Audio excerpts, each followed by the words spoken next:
Anakin Skywalker and the Republic, okay? Don't be a bunch of traitors. This morning, Donald Trump put out a truth social statement saying Russia has to get moving. Too many people are air dying. Typo. Thousands a week in a terrible and senseless war, a war that should have never happened and wouldn't have happened if I were president. Yeah, so the same tired crap that he's been saying all the time, okay? Nihil novi, as they say.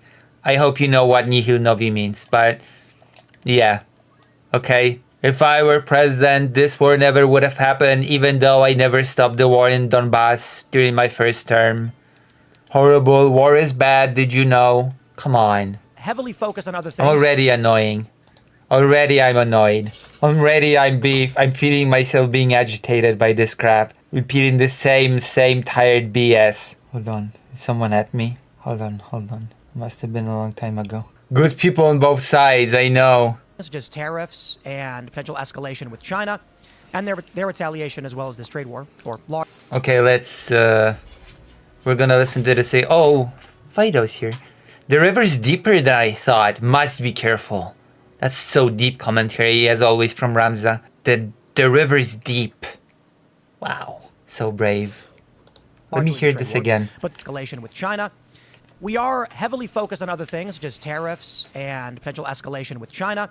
And their retaliation as well as this trade war, or largely the trade war.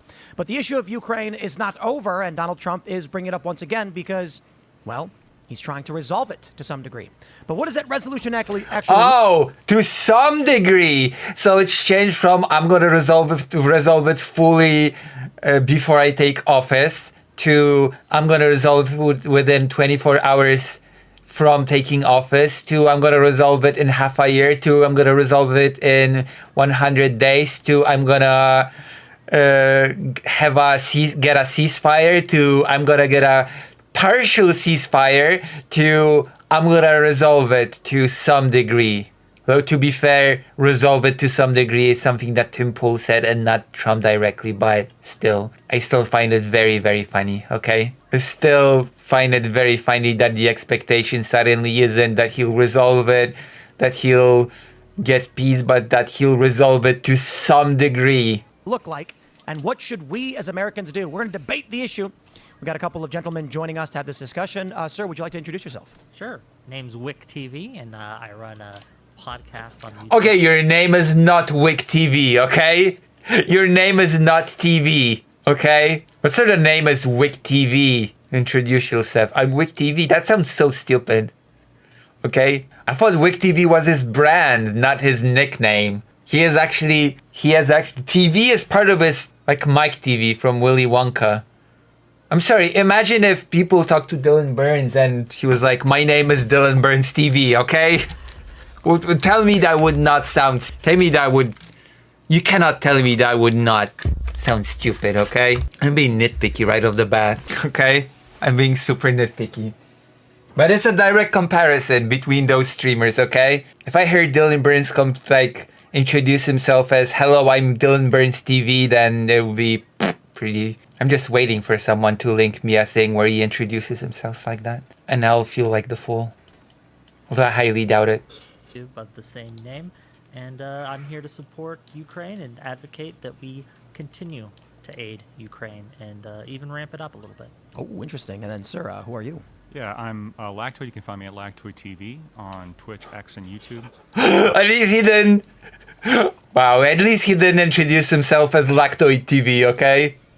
My name's Lactoid TV. Can't hear it? Oh, come on. That cannot be true. Let's watch it again. It's maxed out, though. How can you not hear it? It's maxed out. Hold on. This morning, Donald Trump put out a truth social statement saying Russia has to get moving. Too many people are air dying. Typo.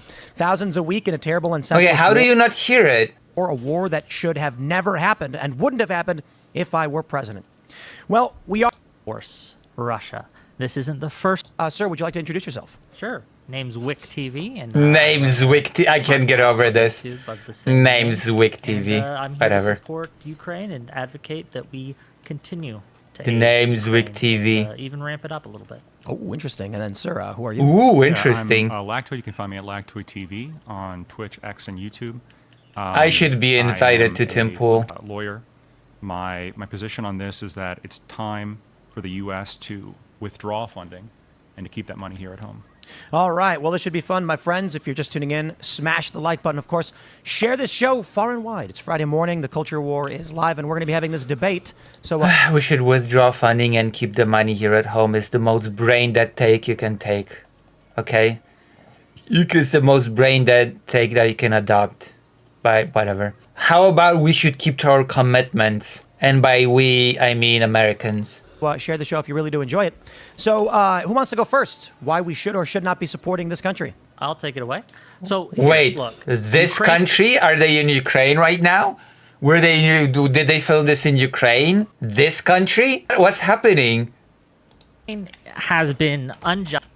I'll take it away. Who wants to go first? Why we having this debate? So share the show if you really do enjoy it. So who wants to go first? Why we should or should not be supporting this country? This country? Okay, I guess they filmed it in Ukraine then. That's the only conclusion I can draw from this specific sentence structure. I'll take it away. So here, look, Ukraine has been unjustly invaded by an aggressive force, Russia. This isn't the first time Russia has invaded other countries. They did it in Chechnya. They did it in Georgia. They did it before in Ukraine in 2014, and they're doing it again now. The idea that if we suddenly withdraw our funding, if we withdraw our forces, if we decide to just, let Putin have this little bite now that he will somehow stop is ludicrous. It's naive. Putin will not stop. He must be stopped. We have a situation where we are and should be funding more money into Ukraine because that money doesn't just go to Ukraine. It goes to American jobs in American fact. Dylan Brain should have been the one debating. I mean, I agree, but the problem is that Tim Pool will never invite anybody that knows what they're talking about on the subject. No offense to Wick. Heck, I would have done better than Wick. Just by the sheer fact that I know at least more historically about the region. Because I live here. Okay, let's just continue watching. Building American weapons to fight America's enemies and support America's To be allies. fair to Wick, this is serviceable. In 2024, $316 billion selling foreign weapons selling our weapons to foreign countries. This dwarfs the numbers that we've given in aid to Ukraine. And this demand spiked in 2024. And yes, he is correct by saying that the US has spent a lot more on past conflicts, and what it has given to Ukraine is just a fraction of what it has spent on past conflicts, including the ones that were completely unjustifiable and unlike supporting Ukraine. So yeah, we'll see how Wick does in this. Maybe he'll do okay. Oh yeah, listen, maybe Wick will do okay. 26%, in part because we have shown ourselves, at least to some degree, to be a reliable ally. And so Poland, the Netherlands, other countries. I think the West has fumbled it. I'm gonna be honest. I'm much more rough on this. I'm much more bitter on this than Wick TV, I guess. I don't think the West has proven itself to be a reliable ally. If the West would have proven itself, including the United States, to be a reliable ally, then we would not have been in this. We would not be in the situation that we are here now, okay? We would enter the Trump presidency with a completely different situation in Ukraine if the West has been or had been an actual reliable ally. That's my opinion. Maybe it's a hot take. Maybe it's just me being a better Polish person, and that includes Poland, by the way. Because people, as much as people praise Poland, I think it could have and should have done more. There you go. Want to take and help rearm. They're up in their GDP, but there's more money out there than there is stuff. So we have an opportunity now to rebuild our industrial base. Also, they're not upping their GDP. Wow, that is such a weird mental shortcut. They're not upping their GDP. They're upping the GDP spending on arms. They're upping their GDP. Maybe Wick is just nervous, okay, being on Tim Pool. And use Ukraine as a way to do that, because there's other conflicts coming. We have a trade war with China coming up, right? Trade wars can often turn into something a little bit hotter, and it behooves us to be prepared for that. And I think Ukraine is a good reason to do so. That's my argument. Yeah, I mean, my argument's pretty straightforward. I think we've been sold a lie when it comes to the war in Ukraine. We've been sold this. Yeah, I know that your argument is not just straightforward. It's simplistic. Okay, it's a simpleton's argument. We've been sold a lie. Yeah, if you don't care about. Okay, I'm gonna just say it. Okay, right off the bat. Lactoid is a person that believes in might makes right. If Russia is big and strong, then it just deserves to have all of the neighboring countries, all the nearby countries under its thumb. That is what Lactoid believes. And I know this because he told me so directly. Okay, when we were in a voice call talking about this subject, he told me directly that Ukraine is just within Russia's sphere of influence, that big countries just have their own spheres of influence and the smaller countries just fall into them, and those countries don't really have complete say over what allies to have, over what to do with themselves, and they should be dependent on the countries under which they fall. And that if Russia would have been stronger at the beginning of the 90s, then Poland should have never been allowed to join NATO, because Poland also falls under the jurisdiction of Russia because of where it lies geographically. So that is Lactoid's worldview. So in light of that, we have absolutely not been sold a lie when it comes to the war. I wonder if he'll have the guts to actually formulate this belief in this debate. That he actually just believes that the big players, the big countries, just have the right to basically keep the smaller countries under their thumb. Of a David versus Goliath, this fledgling democracy that's being threatened by this massive authoritarian power, when the reality is the truth is much more complicated. I mean, here we are $200 billion later, and all we've managed to buy for ourselves is about 500,000 dead, probably more at this point. Another 500,000 wounded, some critically, probably more at this point. I'm sorry. And this was... What did he say?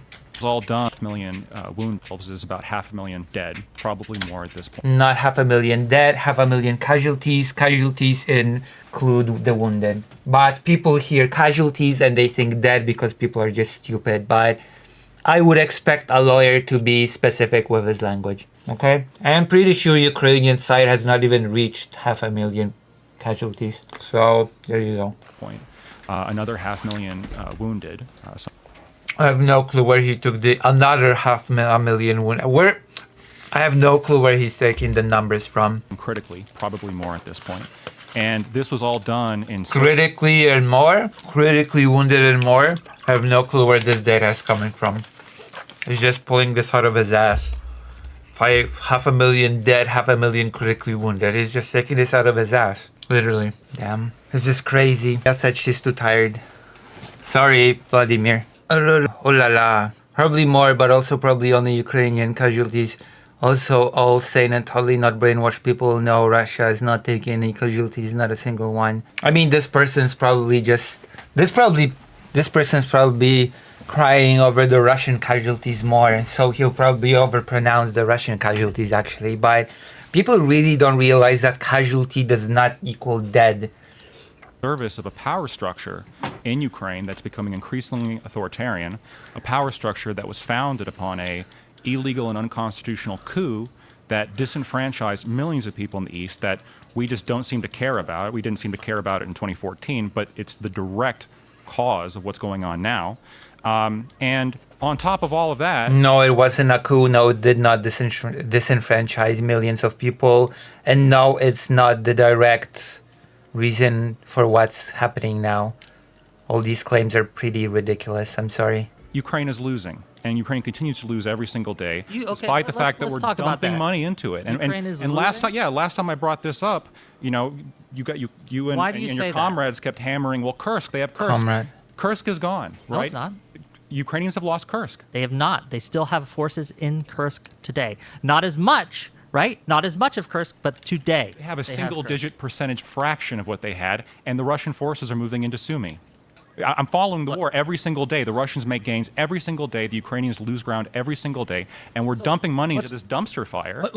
Let's start here. Why did Russia invade Ukraine? Well, Russia has always wanted to be to regain Ukraine. So Putin has said many times in his interview with Tucker Carlson and in speeches and in other statements that he wants to regain the imperial power of Russia, to establish greater Russia. And Ukraine, in his mind, is part of that project. He believes that they are ethnically Russian, that Ukrainians don't exist in a real way, and he just wants to bring them into his fold, right? That's his belief structure, and that's why he's doing this. This nonsense that people will say about, like, oh, it's NATO expansion, oh, it's this, oh, it's that. It's not.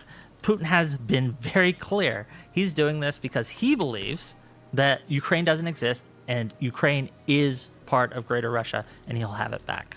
Yeah, I think that's the kind of American propaganda version of whenever the enemies are... Yes, because all of Eastern Europe just eats up the American propaganda. This person is so out of touch that I don't... Yeah, that's exactly why Poland was so eager to join NATO in the early 90s, because of the American propaganda. Sure, my friend. Yeah, what the hell? What the hell am I even hearing? Even Fido got annoyed. Even my dog got agitated. And what? Going to, That's what Putin has said. Well, no, it's more complicated than that. As I think we're No, it's not more complicated than that. He literally said that right before the invasion in Ukraine. He's made a whole speech in which he said that he wants to rebuild the empire, more or less. And he included Poland in that as well. And he blamed the existence of Ukraine on Poland as well while we're at it. He said that Ukrainian as a language is just Russian corrupted by Polish. He said that in the interview with Tucker Carlson. True, Ukraine became more authoritarian, but also whole and gay, but also not worth spend money on it, but also better to give more money to certainly not authoritarian and fascistic Israel. Is it a lot here? A lot of the claims here that are being made are more complicated. There's more gray area than I think you're giving credit for. The reasons for the war in Ukraine... Yeah, that's great. I've never heard any more empty statements than that. Also, I have to reset. I have no one that can revive. Like, I've never heard more empty statements in my life. It's more complicated. Oh no, Hitler should have not invaded Poland in 1939. It's more complicated than that. You're just eating up American propaganda. It's all more complicated. You can say that about everything. You can say that about anything. Oh, it's more complicated. It's ridiculous.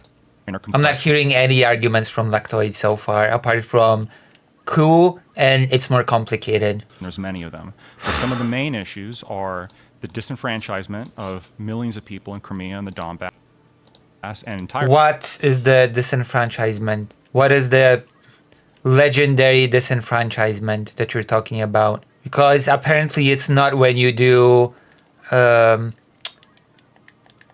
your referendums at gunpoint. It's not when you terrorize the citizens of Crimea, especially the Tatars. No, it's not. Really, the east of the disenfranchisement of millions of people in Crimea and the Donbass and really the east of Ukraine. Yeah, the east of Ukraine. You mean the millions of people that fled the east of Ukraine when Russia entered? You mean those people, that fled to Poland, for example, and said many times that they wanted to return? Those people who disenfranchised them again?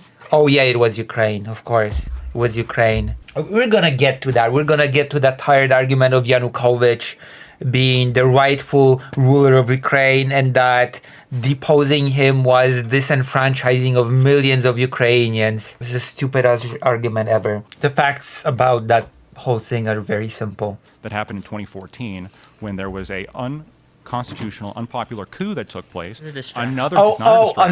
Unpopular coup. The parliament might have not had the supermajority, but it still had the majority in deposing Yanukovych. So it was not an unpopular deposing, okay, first of all. Second of all, Lucy, everything that's woke and gay is more complicated than it seems at first place. Haven't you figured it out already? I'm sure. This is the only argument that he has, by the way. The only argument that Lactoid has about this war is that there was a coup. It's a unconstitutional, unpopular coup that took place. It's a distraction. Unpopular. It's not a distraction. That matters. If we care about constitutional order and we care about democracy, we can't just ignore it when it benefits our enemies. Even if I grant you this. Hold on, one last thing. This whole argument is empty. The circumstances have granted it. It was accepted by the international legal community, by the way, that even though the constitution has not been followed to the letter, the circumstances still justified not using this particular instrument of the constitution, but voting him out via the parliament. Just saying. We're gonna get into it when they're gonna start arguing about it. I sincerely hope that Wick has all of his argument in order, because the timeline of events is pretty important in understanding just why Yanukovych was deposed and why at the end of the day it was not a problem. The NATO expansion is also, of course, going to be one of the major factors. A few days before the invasion, a demand was made, don't let Ukraine join NATO. That demand was ignored. It's up to them.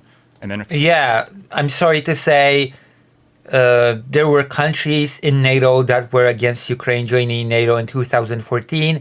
There were countries in NATO that were against Ukraine joining NATO in 2022. So NATO was never on the table. So this is an empty and stupid argument.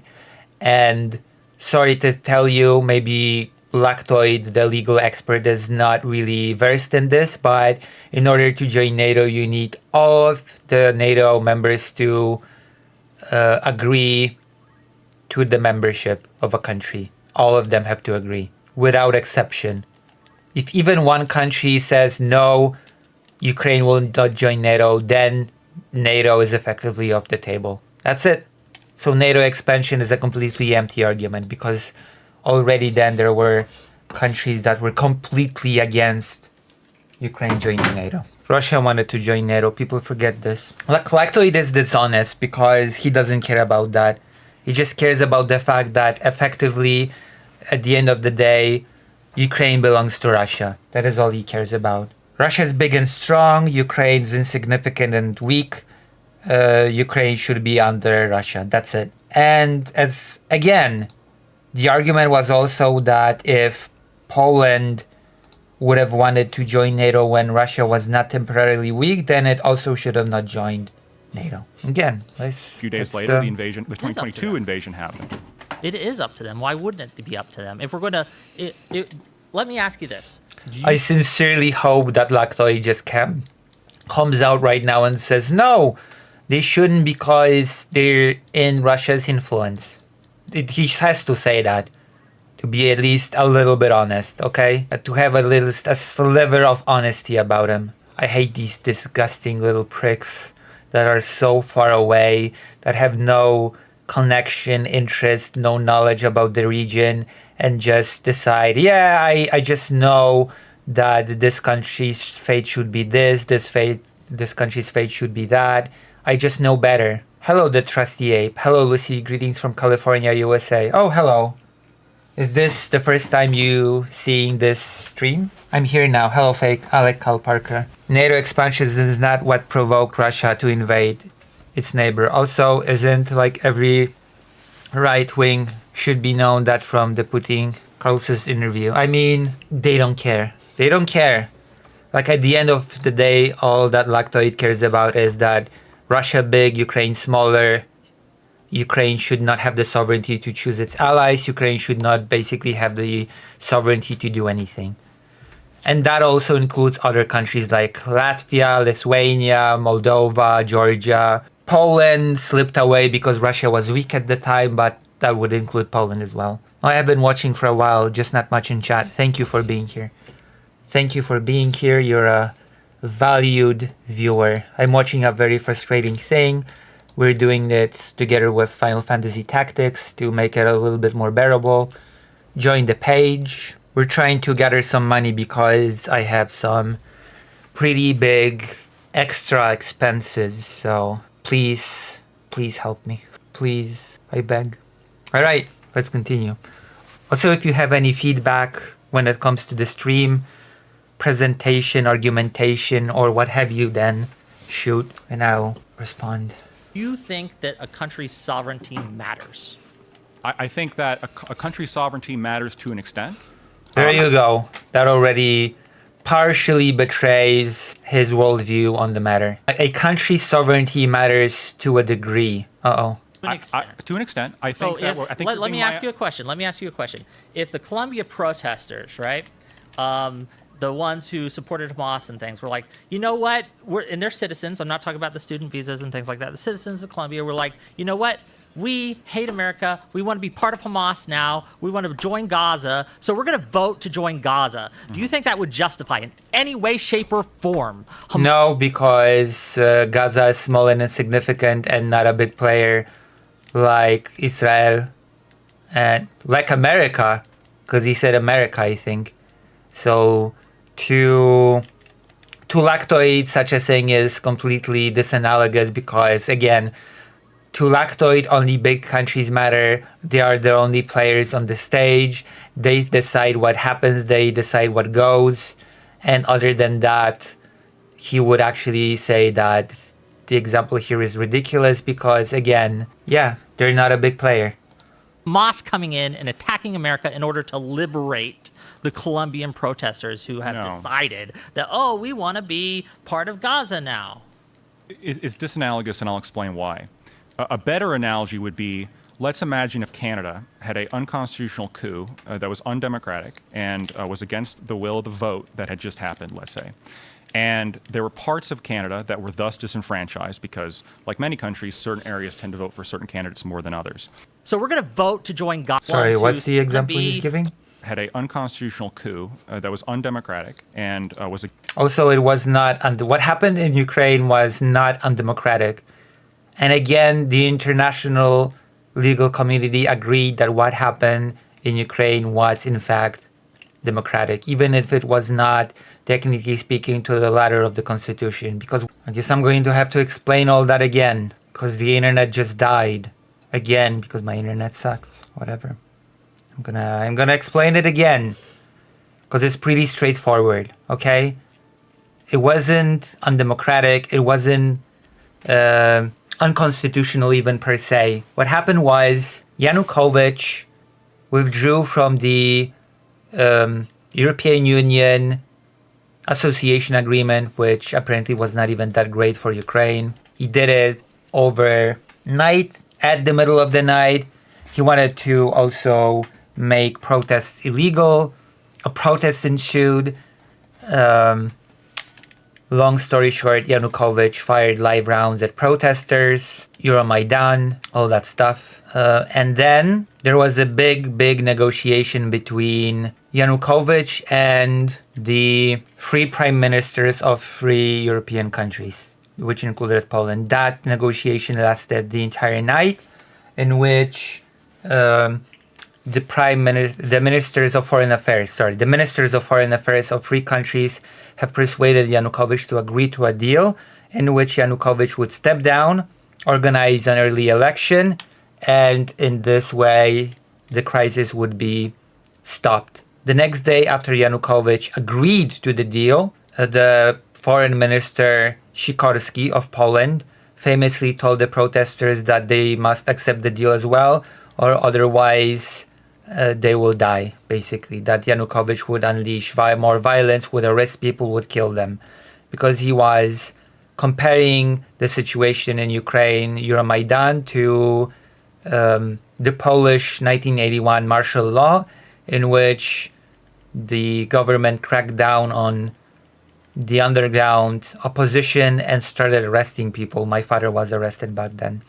And his argumentation was that unlike in Poland in 1981, people would not get just arrested, but they would be killed. That's the long and short of it. Yanukovych agreed to that deal, the protesters agreed to that deal, and then after that happened, the Yanukovych, who just previously agreed to the deal, fled the country. He left the country and left the country in a state of effective paralysis because, well, if there's no president who agreed to step down and organize early election. And if such president just leaves the country without ordering this deal, that basically paralyzes the government effectively. And so the parliament decided that rather than wait for the president, that rather than honor his deal, decided to free the country, decided to vote him out via the parliamentary vote and do what he was supposed to do, organize a temporary government that would organize the early election. Okay? People like Lactoid will completely ignore the fact that the only thing that happened in Ukraine after Yanukovych fled was what was supposed to happen in the first place, organizing early elections. Yanukovych was supposed to step down. So the whole argument that getting rid of Yanukovych was disenfranchising millions of voters that voted for Yanukovych is completely empty. Because at that point, Yanukovych already agreed to step down and organize early elections. So what are we even talking about? Also, Yanukovych lost all legitimacy as president once he decided to use live rounds against protesters. Just saying. Once Yanukovych decided that it is acceptable to shoot citizens with live rounds, he's basically lost all legitimacy to be president. Against the will of There's nothing in the Ukrainian constitution that allows the president to just assault protesters with live rounds. That had just happened, let's say. And there were parts of Canada that were thus disenfranchised because, like many countries, certain areas tend to vote for certain candidates more than others. And then on top of that, this new illegal government... But I sincerely hope that Wick has all of these facts in order because, I heard that he has been coached for this, which is good. But if he doesn't have these facts, then he's lost. Wasn't fleeing that nation you're supposed to be leading mean you want to give up power? Yes, but he also agreed to step down before fleeing. That's a thing. That's part of the deal. He agreed, I will step down as president. I will organize early election. Okay? But he didn't. He ran away. Reached out to Russia and attempted to join SISTO and attempted to put Russian missiles on the border with the U.S. As a great power, it is myopic to think that the U.S. wouldn't do anything. Yes, putting the missiles on the border is Russian propaganda. I know that people like Lactoid will laugh at this argument that it's Russian propaganda, but it literally is. There is no evidence of anybody wanting to put any missiles on the border with Russia. It's ludicrous. It's just taken straight out of somebody's ass. Lactoids in this case. Especially since, again, there were countries in both 2014 and 2022 that were staunchly against Ukraine joining NATO. And the important part is those countries are members of NATO. And again, all countries have to agree to accept a new member. All countries, without exception, have to agree to that. So yeah, he better have all these facts in order because otherwise it's not gonna end well for him. Tanks are rolling in. So he was like, I leave the nation, but I continue to lead. Yes, he was, quite literally. The next day, we were willing. And his argument was like, yeah, but they voted him out while he was still in Ukraine. That's not an argument. He was en route to Russia. He already had a whole route planned out to be in Russia. Okay, Lactoid is a very dishonest person. To end the world over the Cuban Missile Crisis in 1962, despite the fact that we had invaded Cuba in the Bay of Pigs just a year prior. There are certain lines that great powers, red lines that they have, and one of them is, and Russia's made it clear, Ukraine, for many reasons, is... There you go. Great power. Might makes right. That is all that Lactoid has. There's nothing more to his argumentation than might makes right. Literally nothing. He has nothing else than might makes right. There's no argument that he has apart from that. Is one of the red lines here. They made that clear before the invasion, and they've made it clear since. The question I have is why... And it should be so easy for Wick to just defend himself against. It should be such an easy answer for Wick to just say, yeah, but there was not a consensus among NATO countries when it comes to accepting Ukraine. So it was not on the table. Topic over. Or he should just ask him, how does the process of accepting a country to NATO look like? Lactoid. Can you explain it to us? Why Ukraine? What about literally any other country? Well, I about do Burma? think we should. I do think we should support Taiwan, for example, as another country where I think we should draw red lines and we should not let imperial powers come in and start taking chunks. And the reason why is because it's in our interest. And these are the key words. Ukraine is in our interest because Ukraine is connected to a lot of European countries. We have Ukraine isn't just the only country that borders Russia. You have Estonia bordering Russia. You have the Balkans, right? And you have, now Finland and Sweden and things, but they weren't part of NATO before the invasion. But this matters because... Wait, what did he just say? I'm sorry, what did he just say? 2004 matters because, but they weren't part of NATO before the invasion. I hope he said they weren't. Finland and Sweden and things, but they weren't part of NATO before the invasion. But this matters because the reason why a lot of countries in 2004 joined NATO was because they foresaw this Russian imperial aggression that was coming. They were Poland did. Over their sovereignty, and they wanted protection from that. So if we abandon Ukraine, what that does is it sends a signal to our allies that are our actually allies, the NATO allies that we have, that, you know what, if it costs too much, then maybe we're going to abandon them too. And that creates a very dangerous situation. But Ukraine is not an ally of the United States.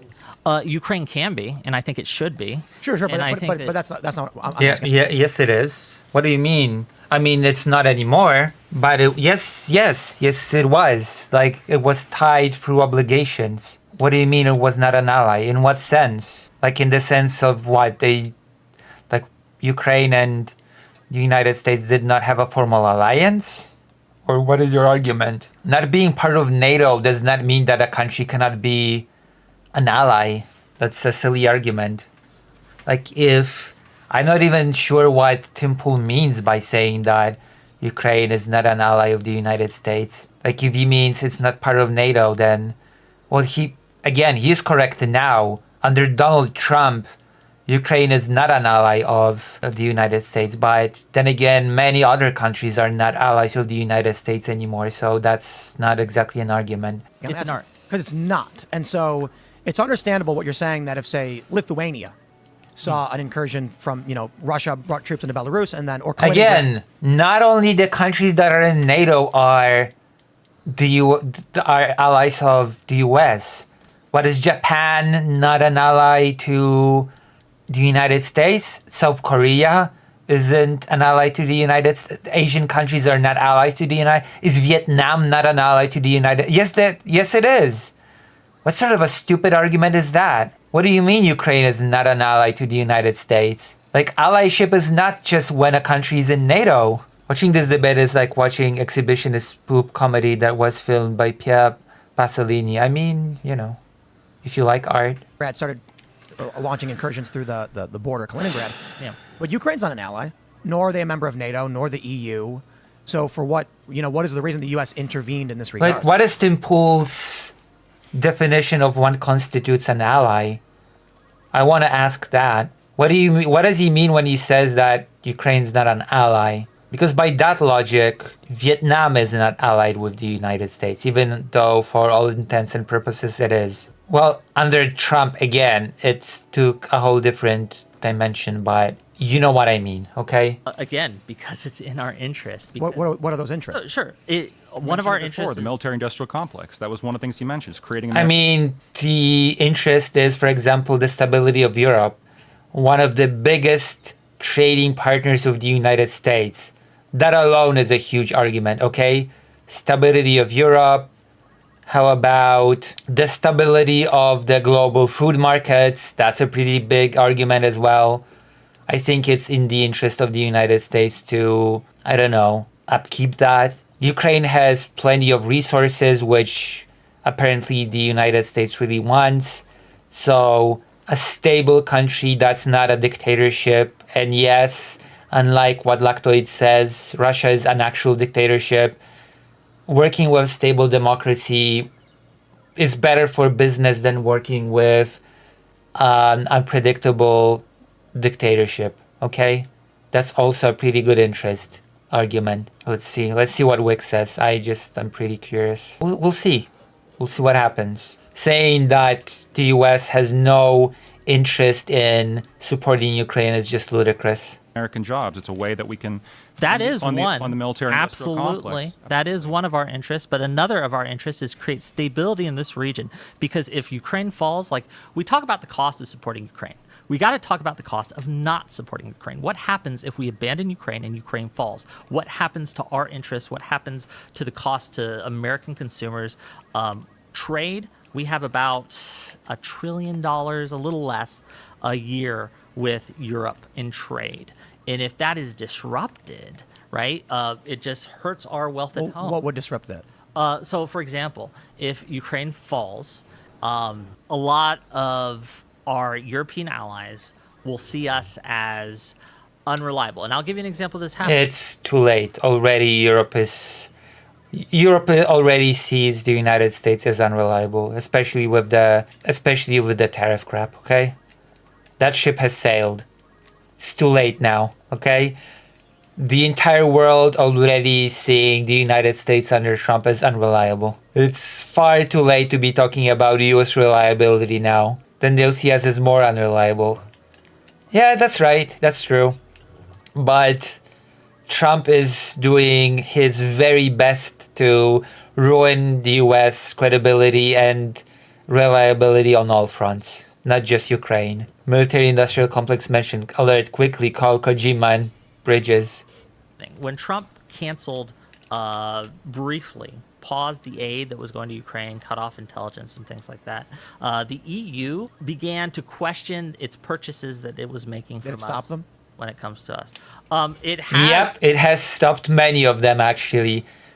Like many countries in Europe has straight up stopped buying arms from the United States. Yes, actually, Trump's actions have directly hurt the military industrial complex, ironically enough. Because it's absolutely correct that because of Trump's actions, many European countries have cancelled their contracts for weaponry. The discussion over the kill switch in US weaponry is in full swing, just so you know. The nuclear umbrella has been called into question, so that happened as well. Article 5 has been called into question as well. Has granted them, so the EU has talked about...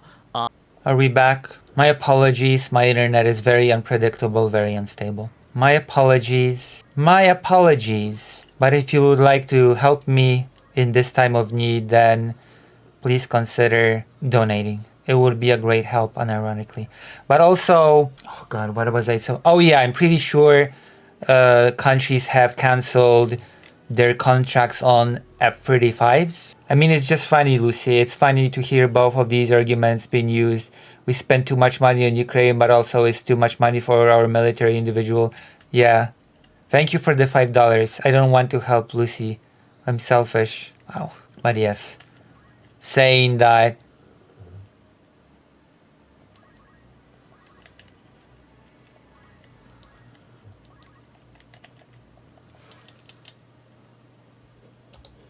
they're setting up, I'm not sure if it's in place yet, but they're setting up a system where they buy from themselves because they realize that, oh, maybe under this... Also, there's the matter of Starlink. The fact that Europe has looked heavily into alternatives to Starlink.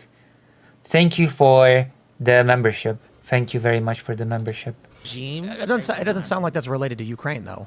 It sounds like it's It is related to Ukraine, among other things. It's a combination of things, and Ukraine is definitely one of those things. Related to Trump's trade issues. No, this was before. No. Nope. For the trade issues. So you're saying that this is before the trade imports and anything like this. This is when Trump canceled or paused, I should say, the aid we were giving to Ukraine that we had already allocated. That was before the he paused tariffs, it, so it wasn't coming in. He also canceled the intelligence sharing that we were doing. And again, like Europe is on this doorstep, and a lot of Europe are our allies, and they see and they're watching how America is going to support them, because by supporting Ukraine, we are supporting them. We are making the world safer for them, and that's a direct benefit. It is not a wild assertion. They're not an ally. It's not a wild assumption. That is exactly what Europe is doing. Europe is watching how the United States acts towards Ukraine and pretty much gauges through that how reliable the United States are as an ally. And it's not just Europe. Vietnam is doing exactly the same.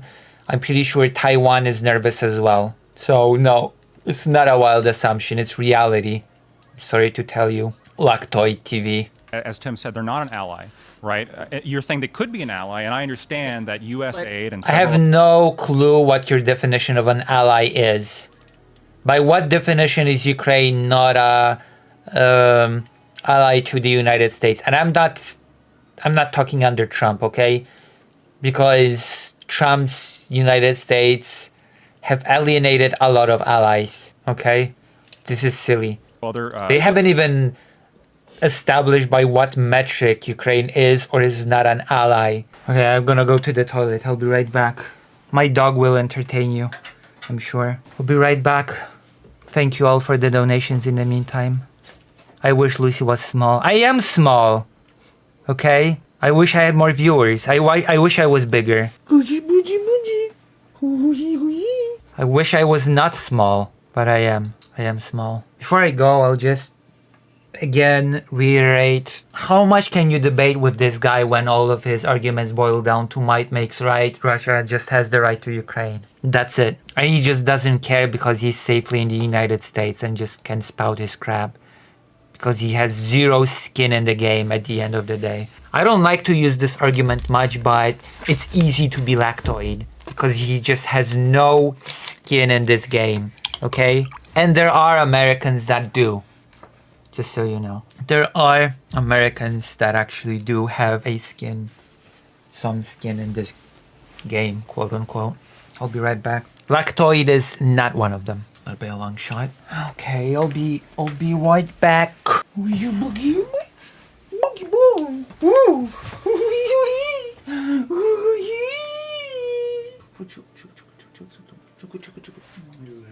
Musimy cię wyczyścić już. Łabuzilla.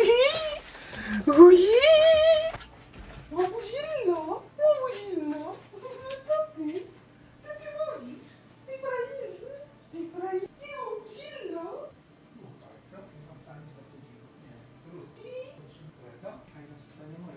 Chodź, zamknij za nami drzwi. Chodź, łabuzie. No chodź. Chodź, łabuzie. Chodź, łabuzillo. I'm back. Oh, I have returned. And the internet has not died in the meantime. Which is a small blessing to this horrible curse. Anybody still here? Have you all left me alone? Who's still here? Who is still here? I wish Lucy was small. Alright, let us continue. I don't know how I would have managed this without the Final Fantasy game, okay? It would have been a very, very difficult slog to go through without Final Fantasy Tactics, you will admit, right? Also, Chocobos, when they're leveled, they're really strong. Chocobos can be a real pain in the, but when they're leveled. Okay, we're gonna watch the cutscene and then we'll continue.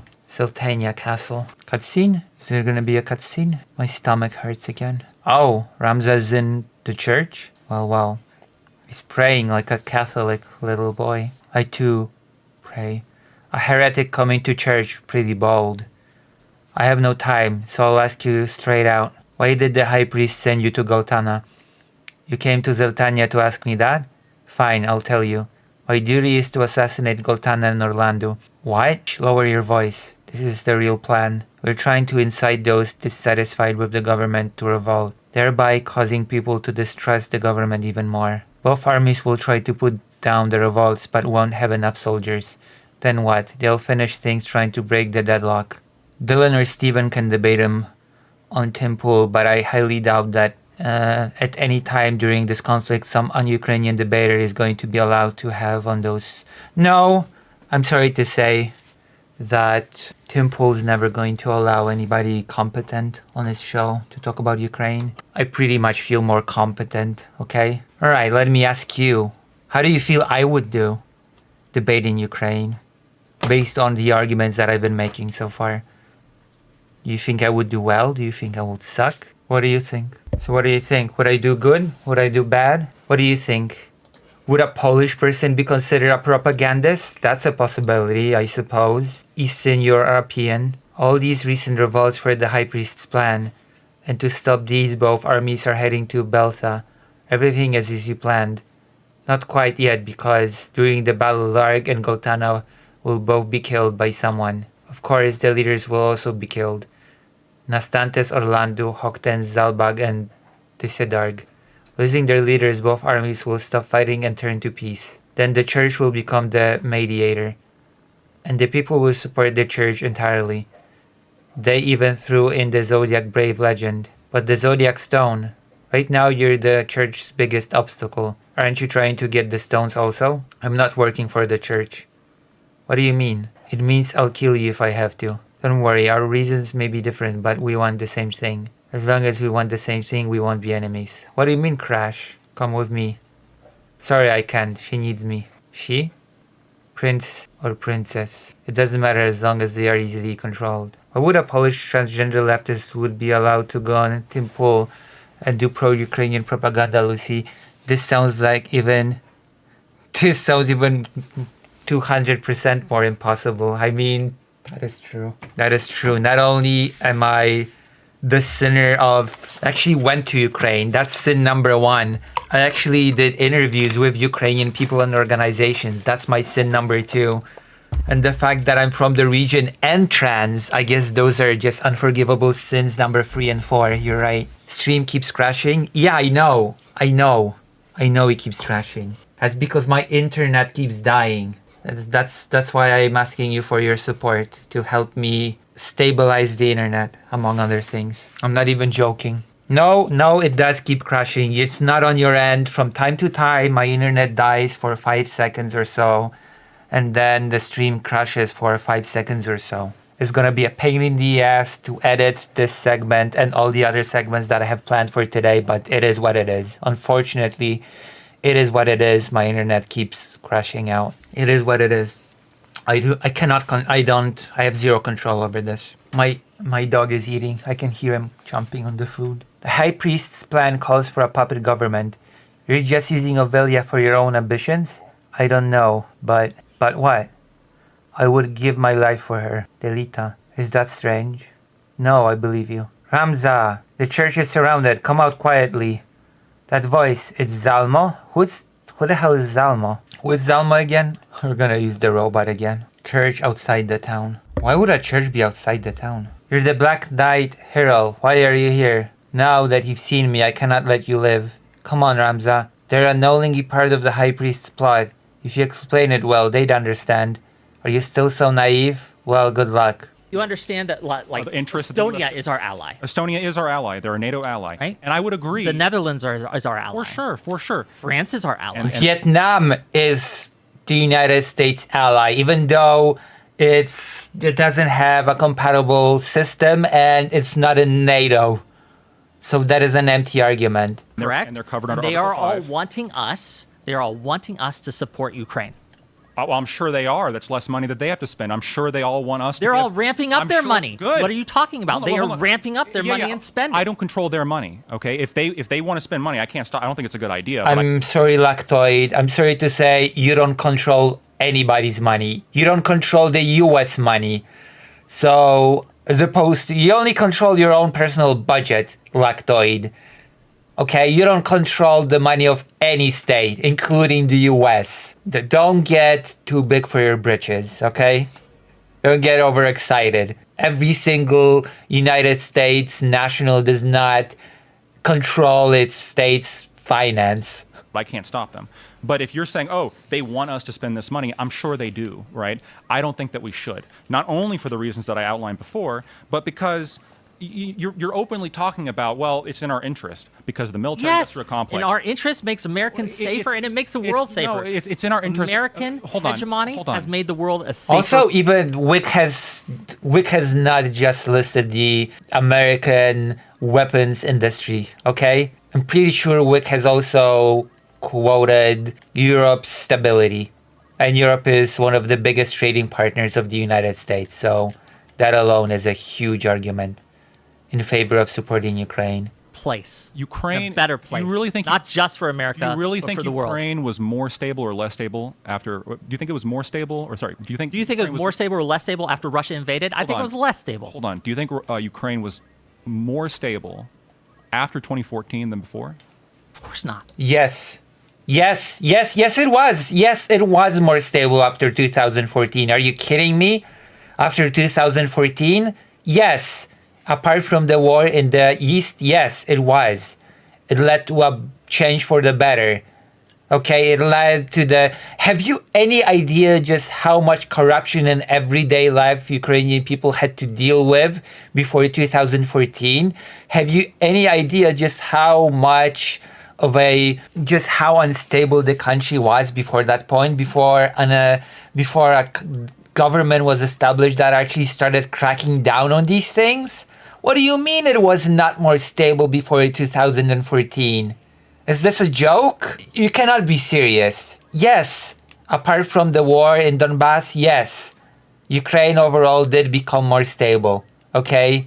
Due to the change in the government, due to the deposing of Yanukovych, yes, 100 billion%. I'm not sure if this is what the question is about, but yeah, it's just stupid. There's a great book that I have somewhere around here, which describes daily. It was written in 2014. It was written by Polish journalists that went to Ukraine in 2014. They were there from 2013, and it describes daily just how people felt, what happened, and, well, basically all the events. And it describes people very angrily talking about the level of corruption that they had to deal with. Something that after 2014 has been combated very effectively, I will add. Ukraine has made a great really big effort to change the situation in the country. Do not tell me that Ukraine was more stable before Euromaidan than after. Do not tell me that. Do not try to sell me this crap. I cannot believe that Wick actually ate this and said that Ukraine was less stable after Euromaidan than before. Do you know what you're doing? He's a top criminal. Anyone who helps him is guilty too. You leader of the Black Knights dare oppose the trial examiners? I know who you are. That's why I must kill you all. What? You audacious fool. Your actions will disrupt the world order and oppose God's natural province. Are you trying to rebel against God? Disturb the order?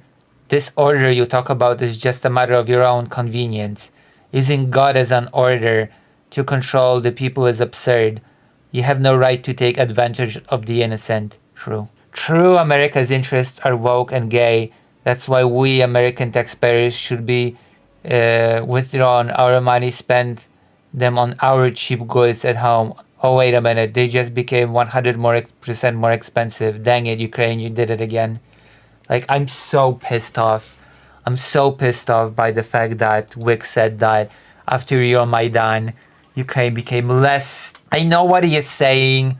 I know that he's referencing to the fact that taking away Crimea and the annexation of Donetsk and Luhansk destabilized the situation in the country. But you cannot take away from the fact that overall the rest of the country became far more stable under the new government, okay? I don't care about God. I just want you to see the truth. Truth? Are you saying this is not truth? You had a chance to clear the charges in the Cardinal murder Zodiac Stone robbery, but you blew it by running away. That proved your guilt. We've already decided you're not guilty and sentenced you. It's too late to say anything. Then I guess I must fight. I would hope the next generation of Russians have less nostalgia for the Soviet Union and would not support the war. I mean, it's far more complicated than that, you know? the regimes that have been upheld after the fall of the Soviet Union, the completely fumbled opportunity for anything resembling democracy in Russia. Aww, he just ate, my little boy. You just ate, my little boy. My little boy. Aww. Do you like the heat? Do you like... Połóż się, łobuziaku, połóż się. Ridiculous. Wow, I didn't think that I'd get so angry after this one response. Robot is pretty good. Robot is pretty overpowered. Oh, wow. Okay, what happened in 2014? In 2014, Russian sent little green men into Crimea. What happened before then? They locked... Before then, there was a person called Yanukovych, a thug, by the way, who poisoned his political opponents. Very constitutional to poison and disfigure political opponents. And rigged an election. Okay. And yeah, what happened before 2014? You know, the Orange Revolution. But that's neither here nor there. What happened was that Yanukovych decided not to go with the association agreement with the European Union, decided to withdraw from it in the middle of the night, decided to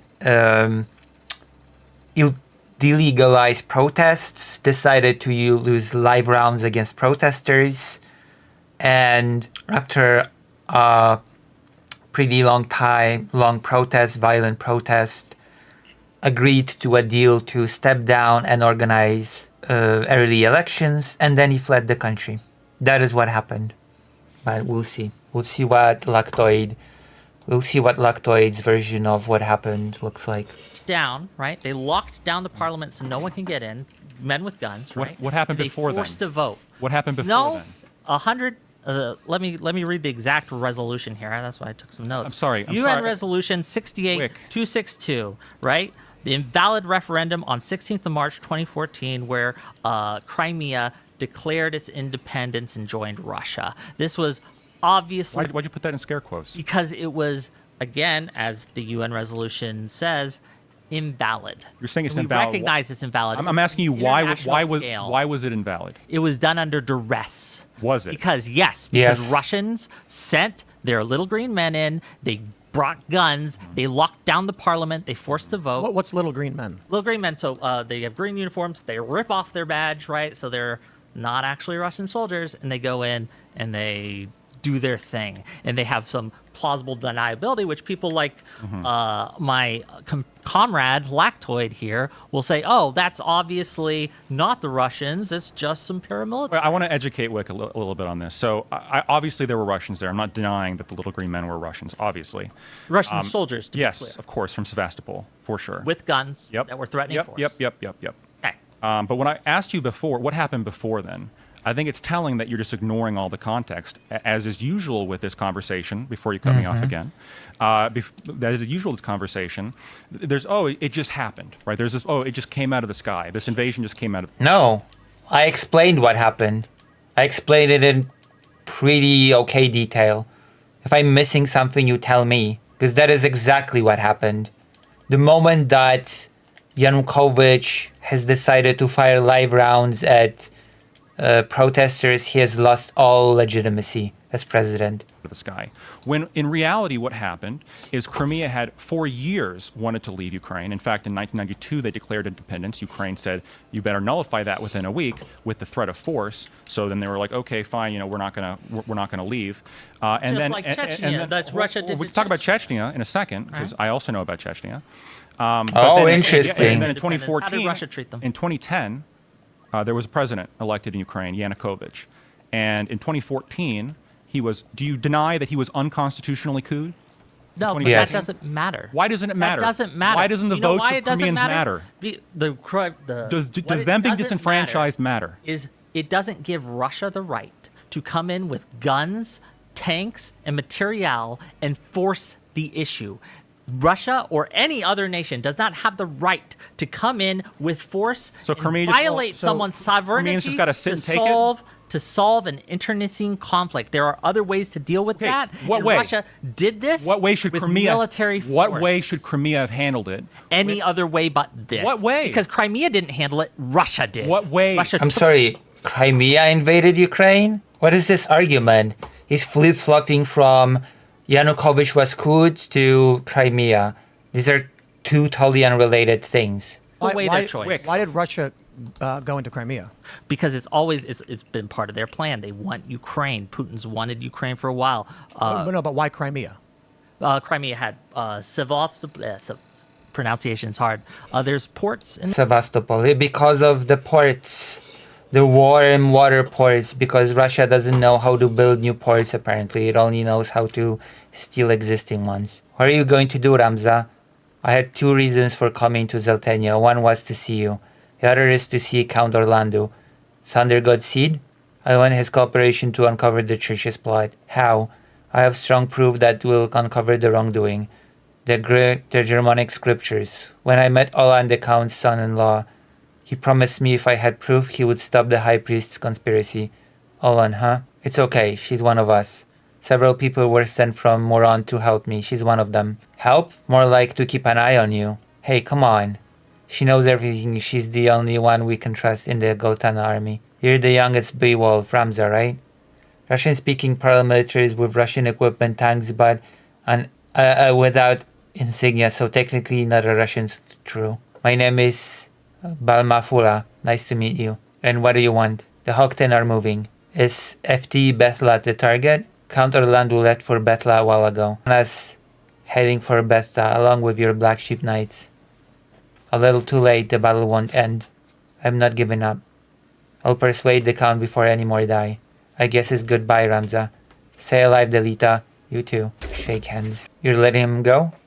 I know what he'll do. You even use your friends. Shut up. What do you know? I hate people like you. Hurry up and go. Okay, I'm gonna lock the door now. Because heat is running out. God, I hate these arguments. These sleazy, dishonest arguments. The benevolent Russia rescued Crimea without even a single shot. Just like it saved Poland after World War II, also without firing a single shot. Poland has been, after World War II, benevolently annexed into the Soviet sphere. Oh, we should all be so grateful. We should also be grateful. And also, yeah, Putin, especially after 2014, definitely not confirmed that actually, yes, it was our soldiers. Yes, he did. He did confirm it 100%. At first he denied it, then he confirmed it. Yes. It is on the record. It is not difficult to find. in there that gives them access to the what they call warm water ports, right? Because they don't have a lot of those, and it gives them access, and they can use their navies and things like that. It's the home of the Russian Black Sea Fleet and their only warm water port. And they're primarily Russians in Crimea as well. But that wasn't under threat, right? Of course it was. It's actually not true. I'm pretty sure Russia has more warm ports. I'm pretty positive about that one. Fido. One moment. He started biting on books again, and I will not have that. Fido. What are you biting on? Anyway. Oh, that's actually a pretty good book. That one's worth reading, not chewing on. I made it back from the lawyer's office. It sounds like Fido has good taste. That is true, but I'd rather him not eat books. Fido.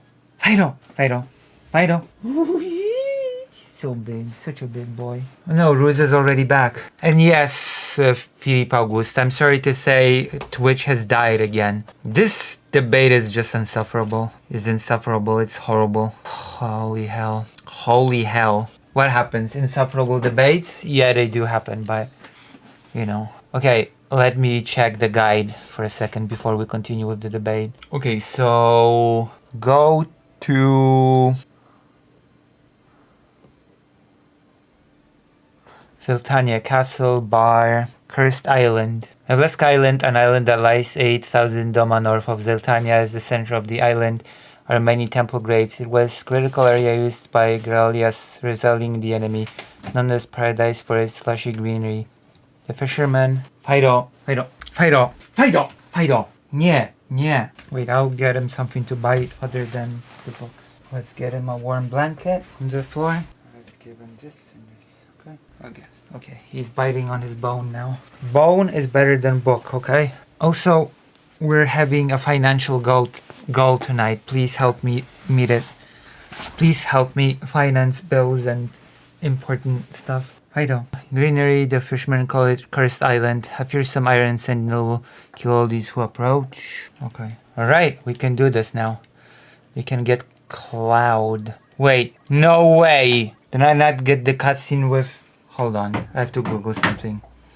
What? Okay, let me see if I screwed up or not. Salguiros. Where's Salguiros? What? Where's what? I have to Google this again. Oh my god. I hope I didn't screw up. Hold on. Do I have it unlocked even?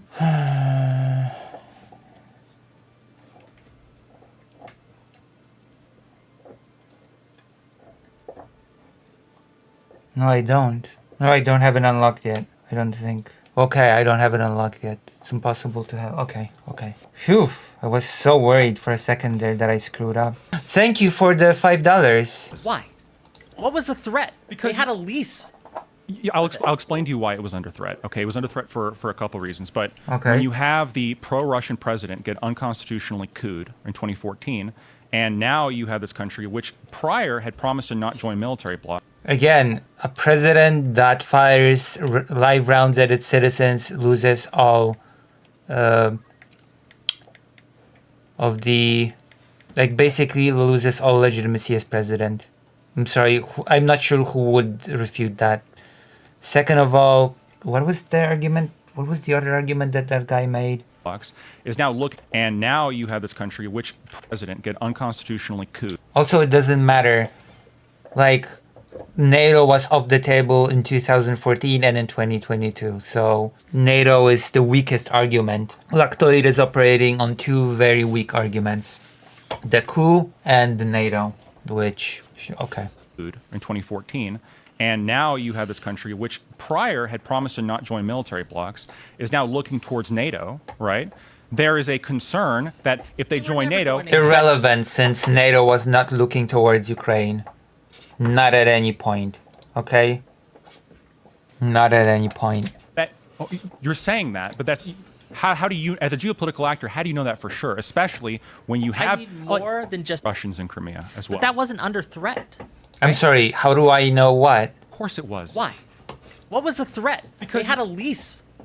I'll explain to you why it was under threat. Okay, it was under threat for a couple of reasons. But when you have the pro-Russian president get unconstitutionally couped in 2014, and now you have this country which prior had promised to not join military blocs, is now looking towards NATO, right? There is a concern that if they join NATO, that you're saying that, but that's... How do you, as a geopolitical actor, how do you know that for sure? Especially when you have... I need more than just a possibility. I need reasonable... You had a coup. How can you trust this new government when they ignored their own constitution? They ignored... What do you mean? Okay, this is just silly. This is an empty argument. Because this argument... This current government has nothing to do with the supposed coup. Because a new government was formed. Ukraine is not governed by the temporary government that was created after Yanukovych was ousted. A completely new government was formed. So the new government what? Ignored Article 108. They ignored Article 111, and they disenfranchised millions of people, millions of Crimeans. And by the way, the UN had done polling in Crimea prior to this and found that most Crimeans would vote to leave Ukraine and join Russia. This was between 2009 and 2011. Know for sure if and they Pew would, Research the vote they... Actually, the poll said that they were looking favorably towards Russia, not that they would leave. It's not the same thing. Just so you know about that poll. Well, hold on. Vote they had was conducted under coercive force. I'm almost done. I think less than 2 months following the annexation of Crimea into Russia, Pew Research went in and did a poll, and 88% of Crimeans said that Kiev should recognize the results. Only 4% said no, which is relatively in line with what the referendum was. Again, they were occupied by Russian forces. Okay, so don't say no. When they weren't occupied, they wanted to leave Ukraine and join Russia. What about that? Through a poll. Through a UN poll. Isn't a vote. A UN, because Ukraine wouldn't let them have a vote. They if tried you to have a are vote in wanting to 1992, and Ukraine you said need more no. than just- No, actually, they didn't say they wanted to leave. They said, as far as I know, maybe I should revisit that poll, that they were looking favorably towards Russia as an ally or whatever. Someone calling you up on the phone like, hey, buddy, do you want to secede from your country? You need an actual constitutional Congress. You need something actual. Would there. Ukraine But let again, them have that vote? At the end of the day, Yeah. Very, very... Lactoid, you will notice, is very selectively constitutionalist, okay? Very selectively. Well, then if you're not gonna agree that it should have happened, if you apply this argument to Crimea, then you should apply this as whole same argument to Yanukovych. None of this justifies Russia coming in. Of course it does. And of course it does course not. it We does. would never let that happen in any other situation. Ukraine Russia didn't let them did vote. not let that happen. No, when Chechnya tried to secede, right? And when the Warsaw Pact broke apart, when the USSR broke apart, and Chechnya said, okay, we want to go away too. At the time, they were like, no way, Jose. And they came in with military force. So you support that? Stomped them down. I absolutely do not, because of the way they handled that. Whoa, why don't you support Because that? of again, as if you listen to that, because of the way they handled that. What way did they handle it then? Gross human violations of their rights. The Ukrainians do that in the Donbass? No. No. So No. when Amnesty And you know says why? when Amnesty says that they were committing war crimes by firing unguided rockets in civilian areas, that's just thousands of people dead. Who cares? So the Lactoid TV has an average of 13 viewers according to AI. Wait, how many viewers on average do I have? I'm just gonna ask this question real quick. I'm not sure I'm the best person to be using this argument with. I have 7 people viewing me now. Also, this is an empty argument because there's a difference between skirmishes that happen in the Donbass and Russia bombing Chechnya to the Stone Age, okay? So I guess this is dishonesty. This is what we call dishonesty, okay? Ridiculous. Go ahead. You brought up the vote from Crimea, and so I've been looking into it. I have a question for you. This is exactly why they should have brought someone else in and not Wick, no offense. In the 2010 election in Ukraine, which you mentioned, Yes. Viktor Yanukovych won 49.55% against Yulia Tymoshenko, who won 46.03%. Yes. The country was split from the east to the west, Yep. with the west largely, and this includes Kiev, largely being in favor of Tymoshenko, and the right being in favor of Yanukovych. Yanukovych. By the way, people from the east also took part in Euromaidan, so that sort of also changed as time went on. His political opposition after this arrested and held for 3 years in prison. But following 2010? Yes. In 2011, Yulia Tymoshenko was arrested for what is largely seen as political persecution and held for 3 years until Yanukovych was ousted. Sure. And so And not to mention, and hold on. during Let me respond to that. Euromaidan, right? Okay, why the not? brutalities that Yanukovych was perpetrated, in terms of the political, killed, brutal, and 13 cops were. was perpetrated on his people. Oh my god, Lactoid is such a piece of crap. I cannot believe this. Alright, let's hear this again because the internet died for this apparently. 108 protesters killed, brutal. And 13 cops were killed. This is okay. So Yanukovych opened live rounds at protesters, okay? And this guy's response is, but yeah, it led to the cops being killed as well. What kind of an argument is that? Sincerely, what sort of an argument is that? Okay, why is the chemist not mastered yet? Oh, okay. That's why. Like, this is such a weak argument on his part that I don't even know what to say. He might have ordered the police to open live rounds on the protesters, but have you considered that cops have died as well? Have you considered that actually the cops have died? Huh? Poor cops. Don't you feel sorry for them? Oh boy. This is the level of debate that we're having. This is exactly why he will never invite anybody like Dylan Burns. Okay? Because he would have ate him alive with this sort of level of argumentation. It's ridiculous. So, in terms of the political, oppression that came following Yanukovych's election, I'm sure there's criticisms you can levy. I know Yanukovych had issues with corruption. I know that, in fact, Ukraine now has issues with corruption. No, not nearly to the same extent. Not even close. Ukraine has done such stride when it comes to fighting corruption that I'm sorry to claim otherwise is just dishonest to the degree that I cannot accept. Like it's reported by people from abroad the level of corruption that Ukraine dealt with before 2014. Okay, it's not even funny. It's not an. What do you mean he had some problems? He wanted to make protests illegal. He ordered the firing of live rounds on protesters. And you tell me he had some problems? Get real or get out. Get real or get out, okay? This is ridiculous. Like, you cannot distort reality to this degree and be like, oh yeah, he had some problems. Yanukovych had some problems. A little bit. A little bit here, a little bit there. But overall, he was a swell guy, okay? Everybody loved him. No, nothing wrong. Nothing wrong happening there, okay? He definitely did not hire thugs to brutalize the protester, the tutushkas or whatever they called. Definitely not. It's the dishonesty on the display is, again, Fido! Fido! Fido. Okay, just need a little bit more. He had some problems. But just because there are those issues doesn't mean that you can trample upon your own constitution. Yeah, just because your president opens live rounds on citizens, decides to outlaw protests, you know, just because he decided to not actually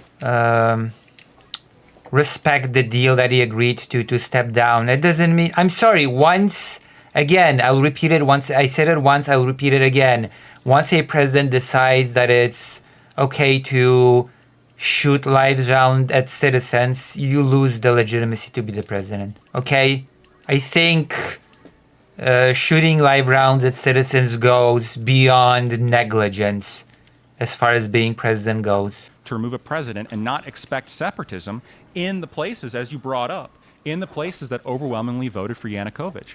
In Crimea and the Donbass, it was... I'm sorry to say, if overwhelmingly people in the Donbass were pro Yanukovych and pro-Russia, then why were millions of people displaced from that area during that time when Russia entered the country? What happened? That millions of people fled, and a lot of them fled to Poland. What happened there, Lactoid? Overwhelmingly pro-Yanukovych. Do their votes not matter? Do you just get to replace this president Let me in ask you this, 2014 Lactoid. with somebody that was not democratically elected? Ignore your own So constitution? this is completely false. This is what led to the separatism, and the separatism and this new power structure in Ukraine, and this new power structure in separatism is what led to the 2022 invasion. Well, let me ask you this. Had the U.S. backed and really wanted, right, Yanukovych, political enemy that he jailed for 3 years unconstitutionally, right? If he had wanted, if we... Well, we don't know the really, details really about wanted, that, and you don't either. If he had really wanted... No, oh, now we don't know the details. Interesting. This is exactly what I mean when I say that he's a dishonest piece of shit, by the way. The hypothetical that what Tim just said was accurate, and that was seen and pretty much seen as shady, as illegal, etc. So go with it. Run with me on this. Would that give us, the U.S., the right to go in with gun, tanks, men, and occupy and seek to... The answer, Lactoid will say, is no, because Ukraine is in Russia's sphere of influence and not the United States. There you go. I've got the answer for you. Annex parts of Ukraine. Would that have given us the right to do that? I don't believe you. I don't believe you if you say that you think that we would have that. I think we have to talk about matters of scale. In the matters of scale. Yeah, no, for sure. Let me explain. In the event that the Constitution was violated, which we don't know if it was, I mean, we had an arrest warrant for Yanukovych issued in 2014, immediately after he left the country. You do have a history. Left the country, yes. He left, yeah. I'm pretty sure it's pretty unconstitutional to, again, fire live rounds against your own citizens, but let's just ignore that, right? Let's just ignore all these things. Let's ignore it for as well that Yanukovych actually butchered the constitution that existed before his rule and changed it to give himself far more powers as president as what he should have. You can say he fled because his car was shot at. If there's a constitutional issue with that, you can say there's major issues. You can, in fact, even potentially, if it's bad enough, if there's enough repression, that could potentially justify an invasion based on humanitarian reasons. There is, unless you want to say, look, well, hold on. Unless you want to say, I'll say this. Hold on a second. Unless you want to say, well, we can't invade a country even if, like, there's gross humanitarian violations, and then that means you can't, invading Nazi Germany is out of the question, the Confederate South. What I'm saying.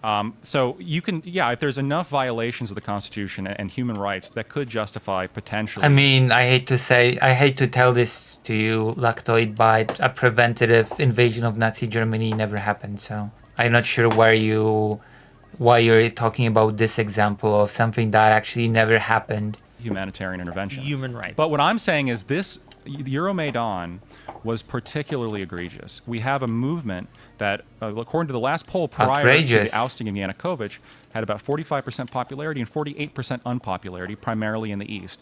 And you had the president... Wait, when? When was that? When was that? I'm sorry? But what I'm saying is this Euromaidan... And this is exactly where we will notice the complete dishonesty of this guy, okay? Notice what he's about to say. Just take note. Was particularly egregious. We have a movement that, according to the last poll prior to the ousting of Yanukovych, had about 45% popularity. When was that poll conducted? Prior to the ousting of Yanukovych? Was it prior or during the Euromaidan? Was it prior or after he retreated from the association agreement? Was it prior or after he wanted to delegalize protests? When was the poll conducted? I want the exact date on when the protests... What I hate most about people like this is the manipulation of data with a smug face. When was this poll? Okay?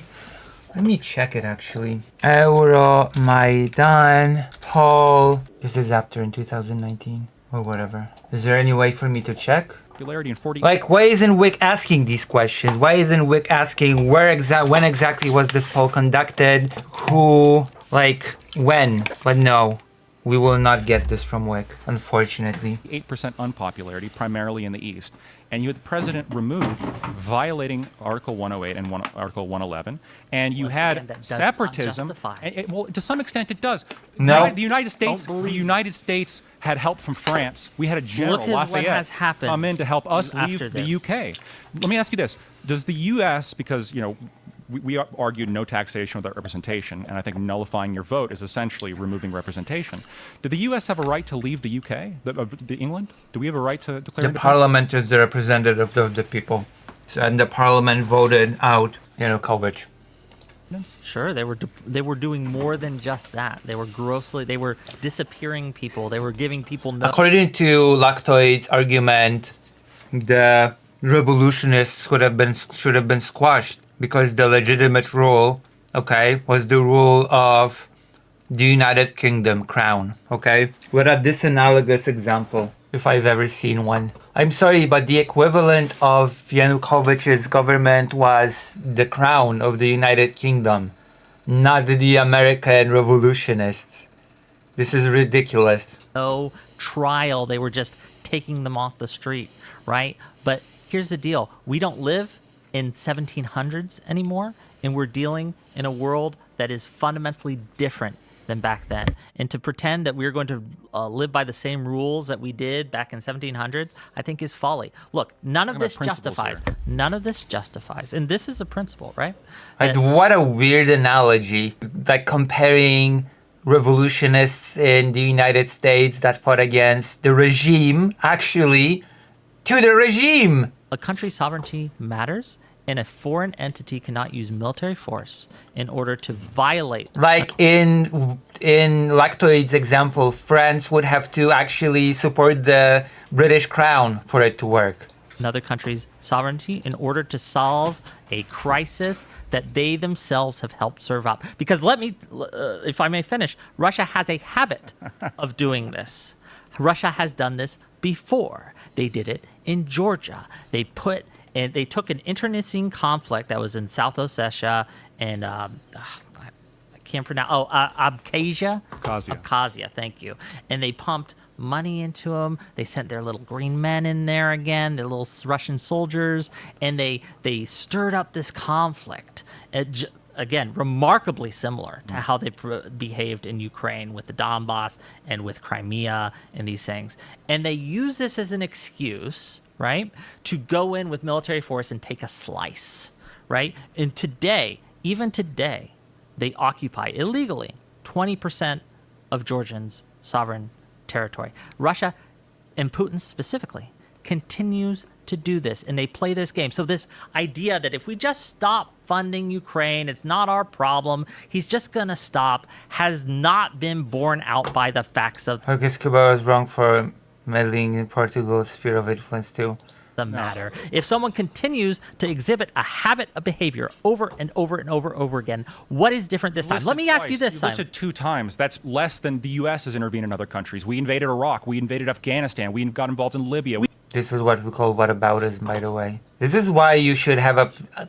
I'm not exactly okay. Okay, the U.S. doing bad things does not mean that it's suddenly permissible for for Russia to do the same thing. This is so weak. Hey, but have you considered that the United States has done bad things too?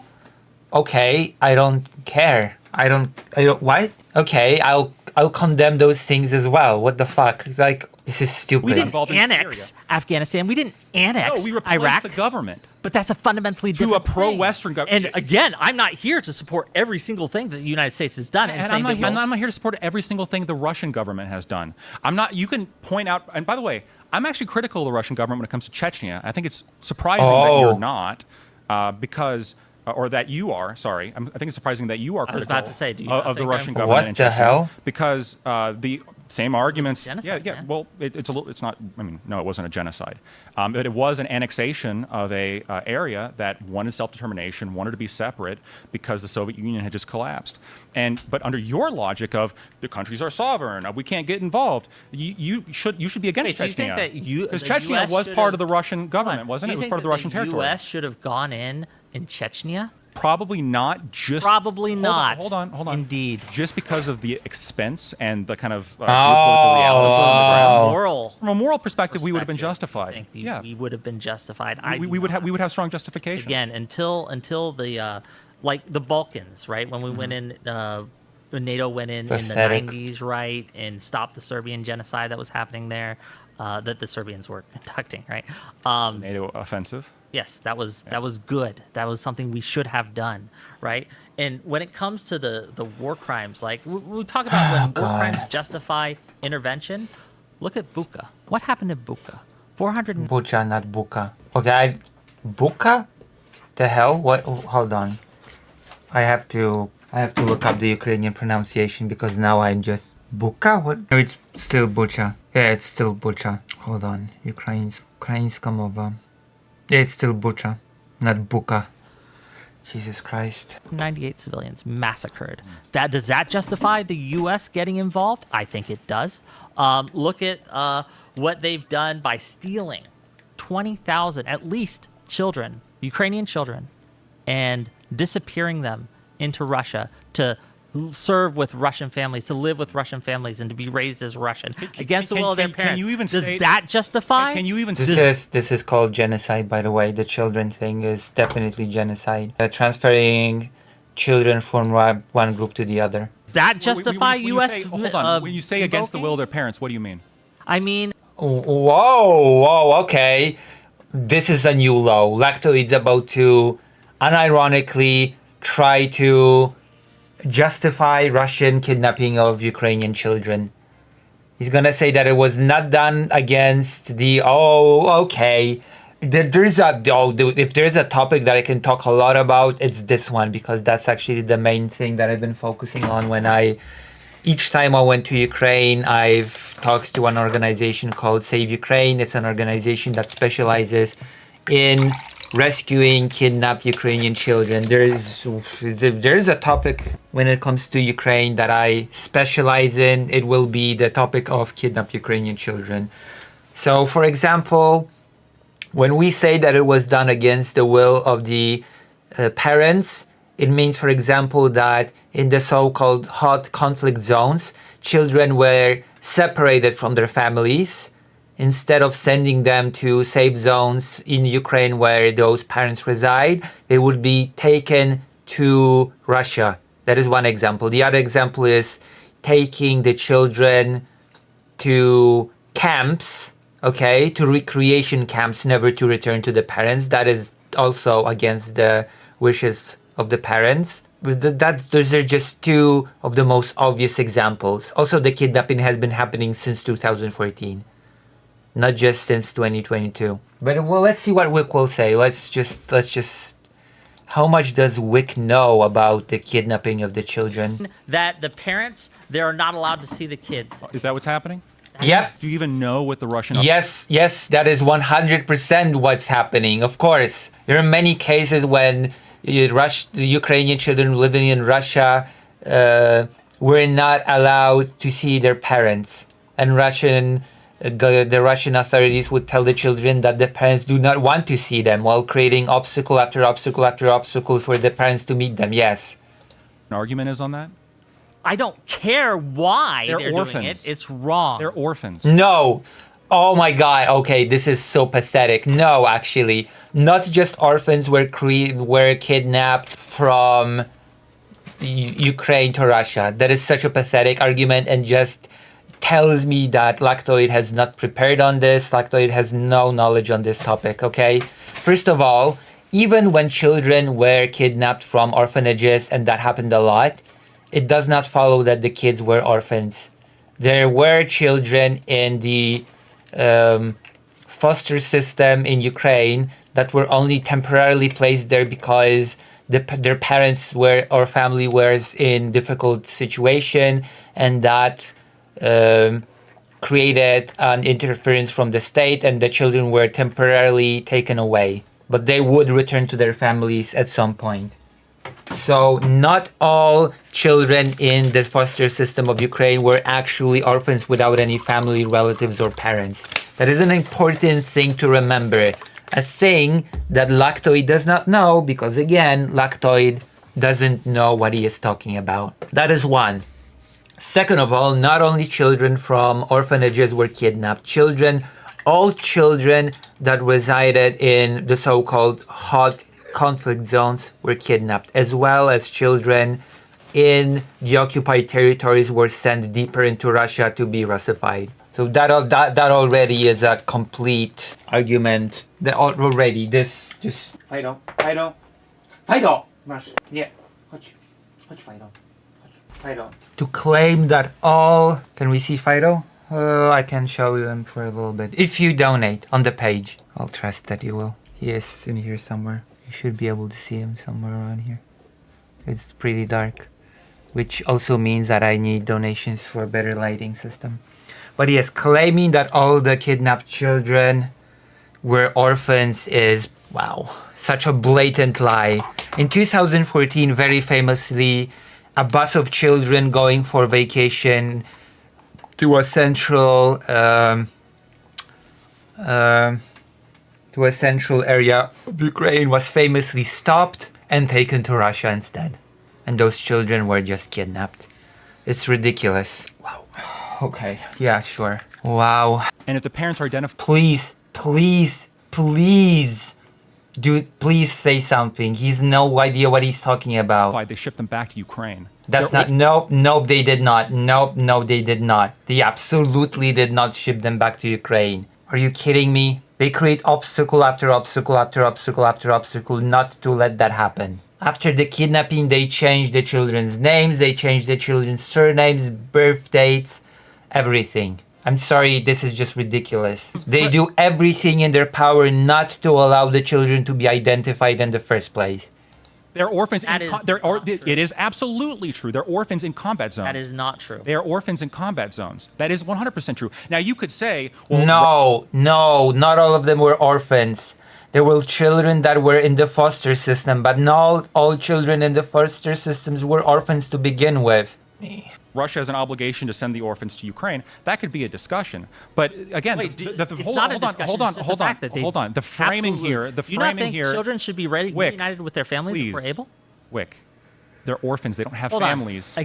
Oh God! Oh my God! Oh, a lot of the children in the orphanage system had living relatives, had family.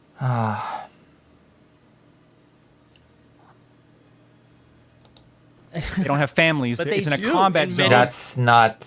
Oh. Cases. And if they their parents are saying, "Give us back our kids," and every month when they identify parents, they do send them back. No. Just prove it. they are making is it happening every very, month. very hard See, to identify you're all over the parents. place. First- I'm not all over No, the place. you You are are all over the place. No, first Again, it's- let me ask you one more you're saying, time. let me because ask you keep one more not time. You keep not answering.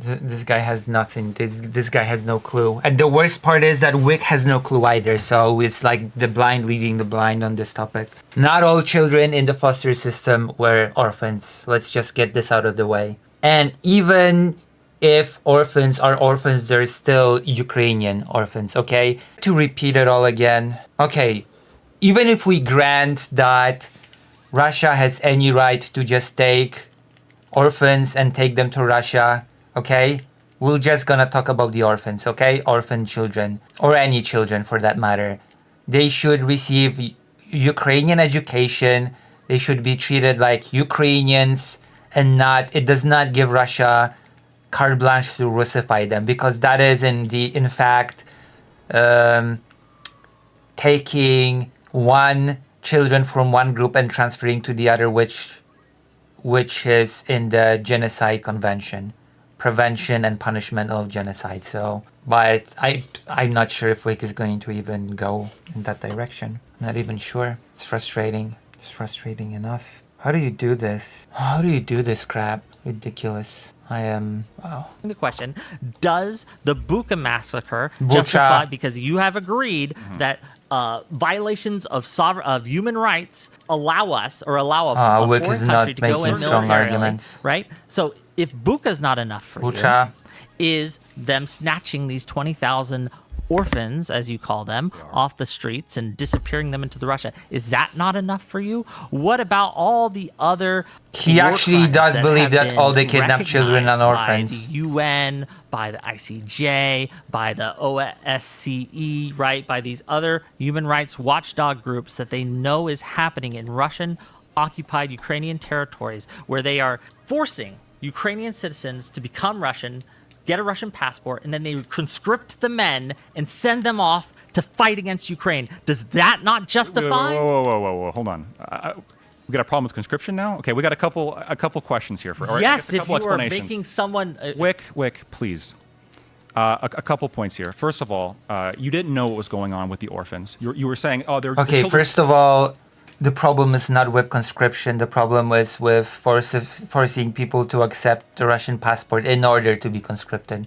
That's the problem. Second of all, they were not all orphans, even if they were in the foster system. I'm not sure how many times I have to repeat this, but whatever. I guess you just don't need to do any research and due diligence to speak on this subject, because we live in the era when anybody can speak on any topic at any time and just speak out of their ass and it'll be fine, I suppose. I suppose this is the situation that we have found ourselves in. Like, you absolutely don't need to know what you're talking This is about. Hold on, absolutely Wick. happening. Wick, for God's sake. You made the claim, oh, all these children and their parents are begging for them back. In a lot of cases, yes. And this is happening in the majority or the vast majority of cases. That's what was implied. Yes. The reality is they're orphans in a combat zone, and they're being moved out of the combat zone. There's a genuine discussion to be had as to whether or not the orphans should be sent to Ukraine or whether or not they should be This is sent. pure Russian Hold propaganda. on. It's just not Hold true. on. It's just not true. I let you finish, didn't I? Whether they should be sent to safer places, I did. Whether they should be sent to safer places deeper within Russia, away from the combat zone. I understand that Russia has annexed those areas, and there are people there now who the Russian government considers to be Russian citizens. And I also understand there's conscription occurring. The Ukrainian government is also conscripting people who don't want to fight. There's plenty of videos you can find right now of vans pulling up, grabbing people off the street, forcing them into the front line. First of all, the big reason why this is happening is Again, this is just dishonesty on the display once again. More dishonesty on the display, and it's not funny. The problem once again is not the conscription, it's forcing Ukrainian people to accept a Russian passport. That is the problem. Again, Hold on. A big reason this is It's not the concept is of because conscription. Ukraine is suffering from a critical manpower shortage, which is one of the reasons That's why not it's one of the true. That's been reasons solved. it's one of the reasons why they are losing. Okay, Now where are you getting- hold wanna on. talk about Dude. no. You laid out like 8 points.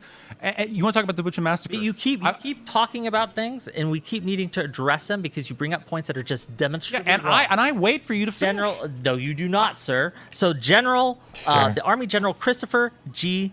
Cavoli met April 3rd, right? He's the commander of EUCOM. He's the Supreme Allied Commander of NATO forces, right? He sat down in front of a session of Congress, right? An open session of Congress, and he talked about the Ukraine situation. This is very recent. In this, he testified, right? And I think he would be in a better position to know than you or I, considering the access to the intel he has, You'd also be right? biased. Right? Biased. He's involved And in you're NATO, not? isn't he? Okay. Yes. I'm sorry, you're but not he biased? He has the I'm sorry. duty. to tell the- Everybody is biased, okay? There is not a person without bias. Just stop BSing me. She's biased. Yeah, the lactoid, the guy without bias. Okay, sure. The man without bias. Lactoid, the man with principles.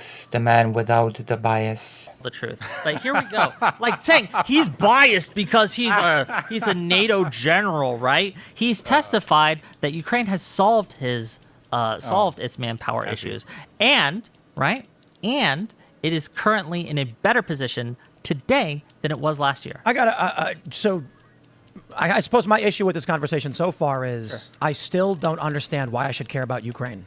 You guys are arguing humanitarian issues. I mean, I know why you should care about Russia because you've been paid to care about Russia, but that's neither here nor there. Welcome. You want to talk about China and humanitarian issues? We can do that. I'm unmoved by the plight of a country that has nothing to do with us. I think you're just incorrect when you say it has nothing to do with us. Again, our allies, Taiwan, for example. So we should invade China. Why? Taiwan. But you're definitely moved by the plight of the country that pays you to shill for them. You're definitely moved by the plight of that country. On Taiwan, Japan, South Korea, Vietnam, these countries rely on us as well. I think if China's China- been invading the South China Sea and sinking Vietnamese fishing vessels, they're building military bases. Yeah, Should we and invade mainland Vietnam China? If is... they invade Taiwan, yes. Well, we have a bright red line. They took over Hong Kong. We have a bright red. Oh, they took over There were Hong mass Kong protests because trying to of shut it down. Sure, but the Hong Kong was a British government had made a contract to give it back in so many years. That was a legal thing. Is that the You could say authority of that a was foreign wrong. government to tell Hong Kong that they give up their rights? The Hong Kong citizens, if you The want. Hong Kong citizens aren't beholden to the will. That's not how what the protests were after. The protests happened after China broke the agreement. That's not exactly how it went, how Tim Pool is presenting it. Of the Crown of England. So when the protesters in Hong Kong started saying, we do not want the rule of mainland China, and China sent in tanks to crush them. Yeah, that was wrong. That was So, horrible. So like with Crimea, should the U.S. now get involved and support the people of Hong Kong and Southeast Asia in incursions against mainland China? If we could send aid into Hong Kong, do you think we should? If we could send monetary aid to help smuggle people out, do you think we should do should that? the U.S. send... Well, can you answer my question? I'll ask you a question first. Sure. Right. Should we sink the flagship of the Chinese fleet in the South China Sea? If they invade Taiwan, yes. If they Well, they cross invaded that Hong line. Kong. Again, The people of Hong Kong did not vote for that. characterizing as an invasion is a little bit different. It's a different context. And They sent in situation that tanks. happened. Again, The people horrible. fought back against it, Horrible. and they started disappearing them. Horrible. So what's the difference between Crimea and Hong Kong? So in Crimea, there was no contract, right? So in Hong Kong, I thought you the said, British you government said there was a lease that Russia had. with Sevastopol, which is the Sevastopol. military. Sorry, pronunciations might. So the tanks that Russia had in Crimea were already leased to have been in there at the Black Sea port. but not so to Russia- blockade the Ukrainian military bases there, not to lock down parliament there. Again, the British, as I understand it, and again, I'm not an expert on China by any means, but the British had a agreement with the government of China that in 100 years that we're going to give back Hong Kong into China's hands. And the day came, and they did that. Now, I'm with you. China has done horrible things to the protesters in Hong Kong, horrible things indeed. And there might And be the an Uyghur argument. Muslims. Yes, Our absolutely. interests, I think, are And they're- very much at risk with China right now, considering the seizures, the atolls they've built, and their declaration of ownership Let me of the ask you South this. China Sea. Would you think it's beneficial then for us to stymie China's allies to hurt China's allies? Do you think making China's allies weaker would be in our best interest in the United States? No. Why not? We're about to. Because have a conflict with China. the reason I asked the question is that I understand that's the reason you ask your question. but the this reason we brought asked the up question another is that we have multiple conflicts around the world. And Oh my point God, was, this is so when long. you guys are debating the humanitarian issues of Ukraine, I'm sitting here being like, I literally don't care. No, like, I know you don't care. Again, you only care when you're being financed directly. I know you don't care. you're arguing with him. He's saying, you're saying we should be involved, and you're saying, but there's humanitarian issues. I know you're arguing other things too, but in that context, I'm just like, I literally don't care. Let me explain my position a little bit more. So, I think perhaps there's some agreement that me and Wick have on the extremes, which is that if you have a sufficient humanitarian crisis or a sufficient erosion of democratic principles or constitutional principles, that could justify intervention in circumstances. Russia, the beacon of democracy. Right? Like, No. Okay, intervention in Nazi Germany. We all agree. I mean, There was no intervention The in issue with Nazi Nazi Germany. What do you mean? There was a war. There was no intervention in Nazi Germany. That never happened. Stop using that as an example. it goes beyond humanitarian issues. The U.S. did not So invade. does Ukraine and so does the China. U.S. did not invade, storm the beaches of Normandy because of the Holocaust. But if we knew about the Holocaust, and even if Germany wasn't doing all the other things that we invaded them for, I think that would have been sufficient reason to invade Germany. So right? we should invade China now? Germany was not invaded. Germany was at war with everybody. And Germany was an ally of Japan, which went to war with the US. What the Okay. I mean, they're I'm not giving forced abortions to Uyghur women. I'm not. Let me explain. I'm not saying that we should invade China now. I understand there's a lot of there's a different situation, and we can go into the minutia of the different factors that are involved. But what I'm saying is that if you do reach a certain threshold, I think, and it's possible to intervene, I think that there is a justification to do so. The question here is, does Ukraine deserve U.S. intervention? Is it worth $200 billion? What are we getting out of this? What's Ukraine getting out of this, right? And Ukraine's getting the right to exist. From what I see is that really what's happening is, you said something on a while ago that I thought was actually kind of profound. Your belief on the Israel-Palestine conflict is that, Palestine needs to be allowed to lose. I sort of believe that about this as well. What? I think that by giving Ukraine weapons at this Wick point, believes that all we're doing is Gaza we might be should be slowing allowed the to progress lose? of the Russian military to some extent, but it's dramatically increasing the casualties, and the end result's going to be the You same. may believe that, but that is demonstrably untrue by the facts of the matter. But I want to talk. And it's not even a Again, you country. keep it's saying an things that are authoritarian. just not true. No, it is. You keep saying things You that can are look just this not up. true, You can look that this up. the people who have Should we- much more should we invade Gaza? access. Do I think we should invade Gaza? Or? Should we invade Gaza? No, absolutely not. Well, why not? There's a humanitarian crisis. Again, there are levels of intervention, and this is why I asked you the question earlier about Hong Kong, about, well, in this case, would you be okay, not with military intervention, but with us intervening with aid money? Do you think that... For Hong Kong? For Hong Kong, yes. I don't think we should be involved in it at all. At all. Yeah, at all. Right? Well, this is where I disagree. I think that well, let me ask, are you an isolationist? I don't actually know. What does that mean? An isolationist is someone who doesn't want foreign involvements at all. So, for Nope. example, okay. So, let me ask your line then.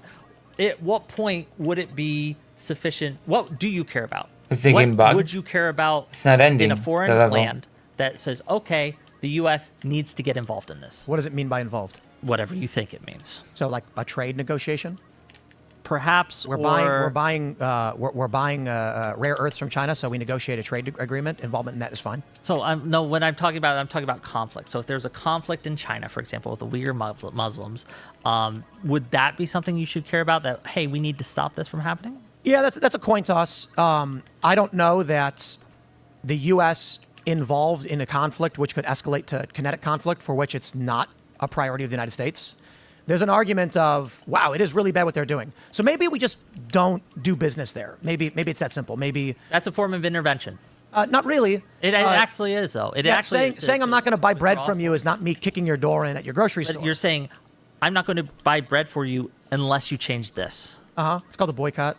I understand, but There's it is nothing a form wrong of with that. intervention. And I'm not saying there's anything wrong with it. I'm saying it's a That's form an of intervention. that's an extremely absurd definition of intervention. Which I don't agree. Okay, well then let's define this between kinetic intervention and purchasing boycotts. There's a whole host of other types of intervention that we can do when we talk about So this. when we're talking about should the U.S. engage in forms of warfare, such as sanctions or kinetic conflict, psychological operations, cyber warfare, etc., the answer is no. Should we stop buying from them? Yep. Yeah, if there's a guy who he's got animals and he's a butcher and he tortures the animals before he kills them, I ain't buying from him. I'm not intervening. I'm just saying I'm not going to go. That guy's crazy. Do you think there's any foreign situation where you would be in favor of the U.S. using a kinetic intervention? Probably. Can you give me an example? Yeah, like the most difficult position is, should we have gotten involved in World War II? When you have an expansion. I mean, you didn't get involved just because you got involved. You got attacked by Japan, which was Germany's ally. So it's a silly question to ask. Okay, I'm gonna be back. I think Final Fantasy got bugged. I killed all the enemies and the level is not ending. So I might have to reset the game and just redo the level. Whatever. If you feel like being nice to me as I go to the toilet, then why not, why not consider donating? I'll be right back. Yes, more drone attacks. That is correct. By the lovely, benevolent Russian state, yes. Yes, that's right. Oh, thank God. Thank God. Oh my God. Oh, Jesus Christ Almighty. Jesus Christ Almighty, the children thing. Oh, I have no clue what to do here. The level should be over, but it just didn't end, so I guess I'm resetting. Nationalist power that is ethnically nationalistic, authoritarian. We did not know Russia, but go ahead. Yeah. I mean, it's a bit extreme considering the Holocaust, but we didn't know the Holocaust was happening before we invaded. There was speculation, there were concerns, but that's not the reason. No, for the people US just didn't intervention, care. People just didn't care about the Holocaust. But you basically had the collapse of Europe, the expansion, and don't forget, Nazi Germany was in North Africa. Not to mention the Italy, not to mention Japan. So this was a global war for which the U.S. largely stayed out of until the final few years. So even in the minds of the Americans, we should not be involved. It actually wasn't until we were attacked that we decided to actually get involved, which is Do you interesting. think we should have gotten involved earlier? Yes. Probably, well, Do you think it would? Let me ask it this way: It's a coin Do you think toss. it would be better for the U.S. and the world had we gotten involved in World War II earlier than we did? no, No, why not? because we don't know what would have happened had things played out differently. What we do know is the time frames by which we acted, we got a result that was largely beneficial until the prevailing powers created what's called the liberal economic order, which if I'm sorry, but if the Allies won earlier, less Jewish people would have died. So yes, it would have been better. What the? Wow, has created instability and chaos for generations, and the U.S. entering a bunch of wars they've never declared. The Constitution of the United States effectively ended in the 50s with these declarations of, say, the IMF, the World Bank, etc. So there's it's an interesting conversation that actually was lighting up with Douglas Murray and Dave Smith the other day, and it's been one of the principal discussions on foreign policy now. There's a lot of concern over the worldview of people like Daryl Cooper, as well as Dave Smith and others, who have made arguments that Winston Churchill was a bad guy, which I think is largely silly. I think how do I the pull the circumstances levers? of World War II Where are the are levers? The offshoot of World War I. I don't see any levers here. World War I was high density nations in dispute for a variety of reasons, came to the industrialization of war, which then leads to the wars it was. It's easy to say, now 100 years on nearly, I would have done it better. Honestly, I have no idea. So if you were to say, should we have gotten involved earlier? Yes. Well, I don't know, because the outcome could have been substantially worse. Sure. Right now, what we know is the Nazis were very bad. They were authoritarian. They controlled their economy. They functioned not too dissimilar. The difference between the communists and the fascists and the Nazis was largely on their view of culture, traditionalism, and progressivism. Oh my God. So no. we don't want an expansionist, authoritarian system that takes everything over. I agree that we don't want. But I'm sorry, liberal what? I'm sorry, what the only difference between the USSR and the Nazis was their views on progressivism? What? Economic order has functioned largely like that, Oh only my slightly God. better. I fundamentally disagree with that view. I think the liberal world order has made people more safe, more wealthy, and much better off than it was before. But that's another argument. We're talking about Ukraine, Russia today, and I want to, because you said something there that I do think is interesting, like that we don't want authoritarian expansionist powers, and I would argue like that NATO. we should have NATO again. There's a difference between expanding at the point of a gun, like Russia does, and there's a difference between expanding, say, hey, you want to join NATO? And there's like, you know what? I would like to join If that's NATO. what had happened. But if you look at the history of Ukraine, that's literally not what happened. Well, Ukraine what? isn't joining NATO. It hasn't joined NATO. It wasn't even discussions to join NATO. It is got now. nixed. Right? It is now because of Russia's actions, but it's probably not going to happen. And the conflict is largely predicated upon NATO But again, expansionist policies. once again, Wait, you have said NATO countries are saying to this day that Ukraine will not be allowed to join NATO. So, what discussions are we even talking about? What are these discussions? What are these mythical discussions that are happening?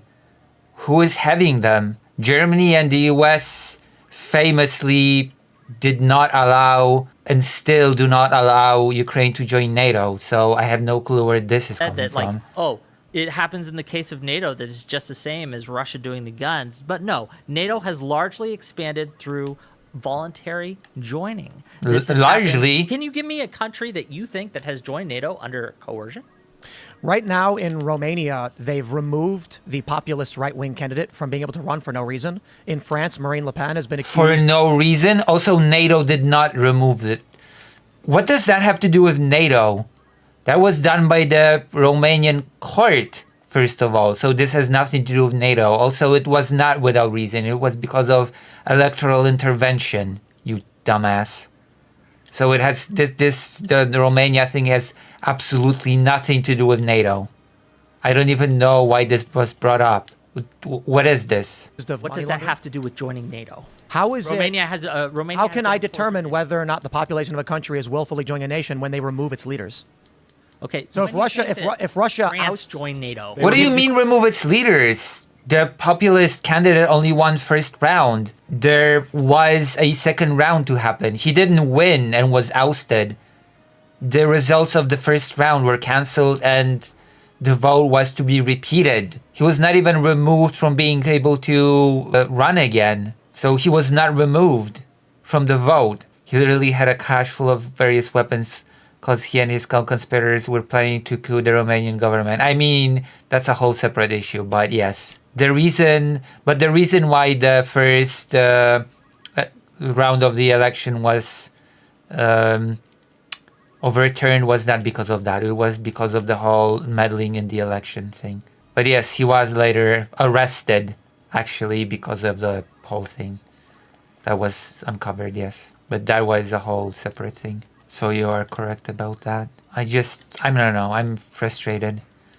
The twisting of information on the display, it's disgusting. It is really disgusting. Like the fact that this lactoid guy said with a straight face that all of the kidnapped children, and there are far more kidnapped children, only 20,000 are reported, that's first of all. And second of all, trying to tell me that all of the kidnapped children were orphans is beyond laughable.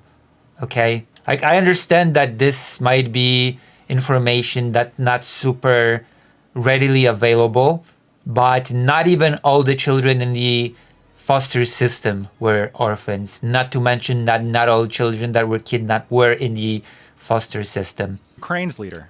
if USAID funds protests in Again, Ukraine, Ukraine isn't joining NATO. So- Hold on. The few days before the invasion, a demand was said, "Don't you promise never join NATO?" Why didn't they just say, "Yeah, sure, we'll never join NATO. NATO will never Because accept them"? a country The has kidnapped children are the topic that I feel sort of uniquely qualified to discuss, considering that I've done quite a lot of interviews with the organization that saves the kidnapped children. the right to make its own choices. You said they're not joining NATO, so if they're not joining it, why not they just say, "Yeah, we're never going to join"? Because you don't let a foreign power come in and tell you what you can and cannot do. You say, if we're going to exist as a country, we have Irrelevant. It doesn't matter what Ukraine would want if NATO would never allow them to join. It doesn't matter. At the end of the day, if NATO was not about to let Ukraine join, then it doesn't matter if Ukraine would say we won't join or will join. This is such a silly argument on Lactoid's part, but he knows it because he's very dishonest. Lactoid is a dishonest person, shock of all shocks. To be at least somewhat independent and being able to make our own decisions. They don't want to be a puppet of Russia. Okay, so they were never going to join it. But I still want an answer. They were never going to join real quick, it. I still want an answer from you, Tim. On what? Which NATO country has joined through coercion?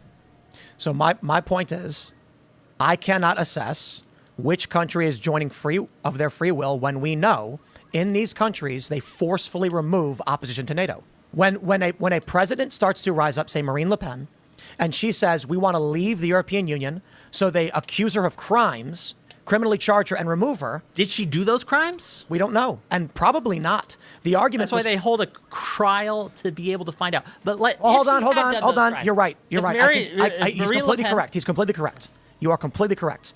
Crimea separated from Ukraine by a vote that was completely legitimate, and we all agree. Of course, except for, again, except in that UN one. Resolution 68, they disagreed. Because there was evidence that it was under coercion. So the if you people have who are evidence so the people that who are Marilee largely on the Le side Pen of was opposing being Russia. set up. So the people who oppose Russia have argued that the election that happened in Crimea is invalid. My point is, you have chosen to respect only certain administrative procedures and not others. Absolutely. My position is neutral.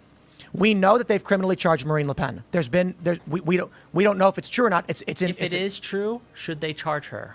If Marine Le Pen committed a crime, should she be charged? Yes. It's a question. Yes. Should she be removed? No. No, why not? Why do you think? Well, because I guess it democratic depends on the crime, right? countries allow for people to vote. So previously in France, when other politicians, felons should be able to vote, like convicted people sitting in prison right now should be not in prison.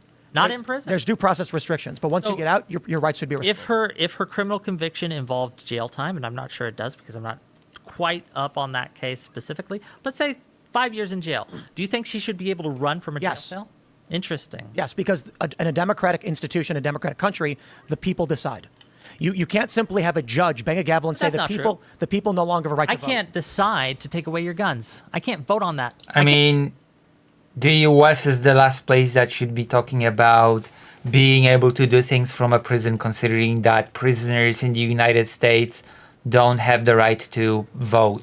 Okay? So that's a laughable argument from a US patriot, unless Timple is opposed to that. I can't decide to stop you from speaking, to deplatform you. I can't vote on that. And we understand that. We understand that because we have a constitution that protects this. We understand that in a democracy, there are certain things. That's not correct. Wait, hold on. Do we care about constitutional rules now? Just want to ask. Like, do we care about constitutional processes? Principles. Do we care about I mean, you didn't care about these processes when you were talking about Crimea, Lactoid, so you're the last person that should be talking about constitutional processes, because your argument against it was, well, Ukraine was never going to let them vote, so you only care about it when it suits your argument. Care about principles, and sometimes principles comes into conflict, and you have to decide the higher principle. Right. And when you have a principle of sovereign territories should not be invaded militarily with lethal force by foreign powers to stop them from resolving their internecine conflicts,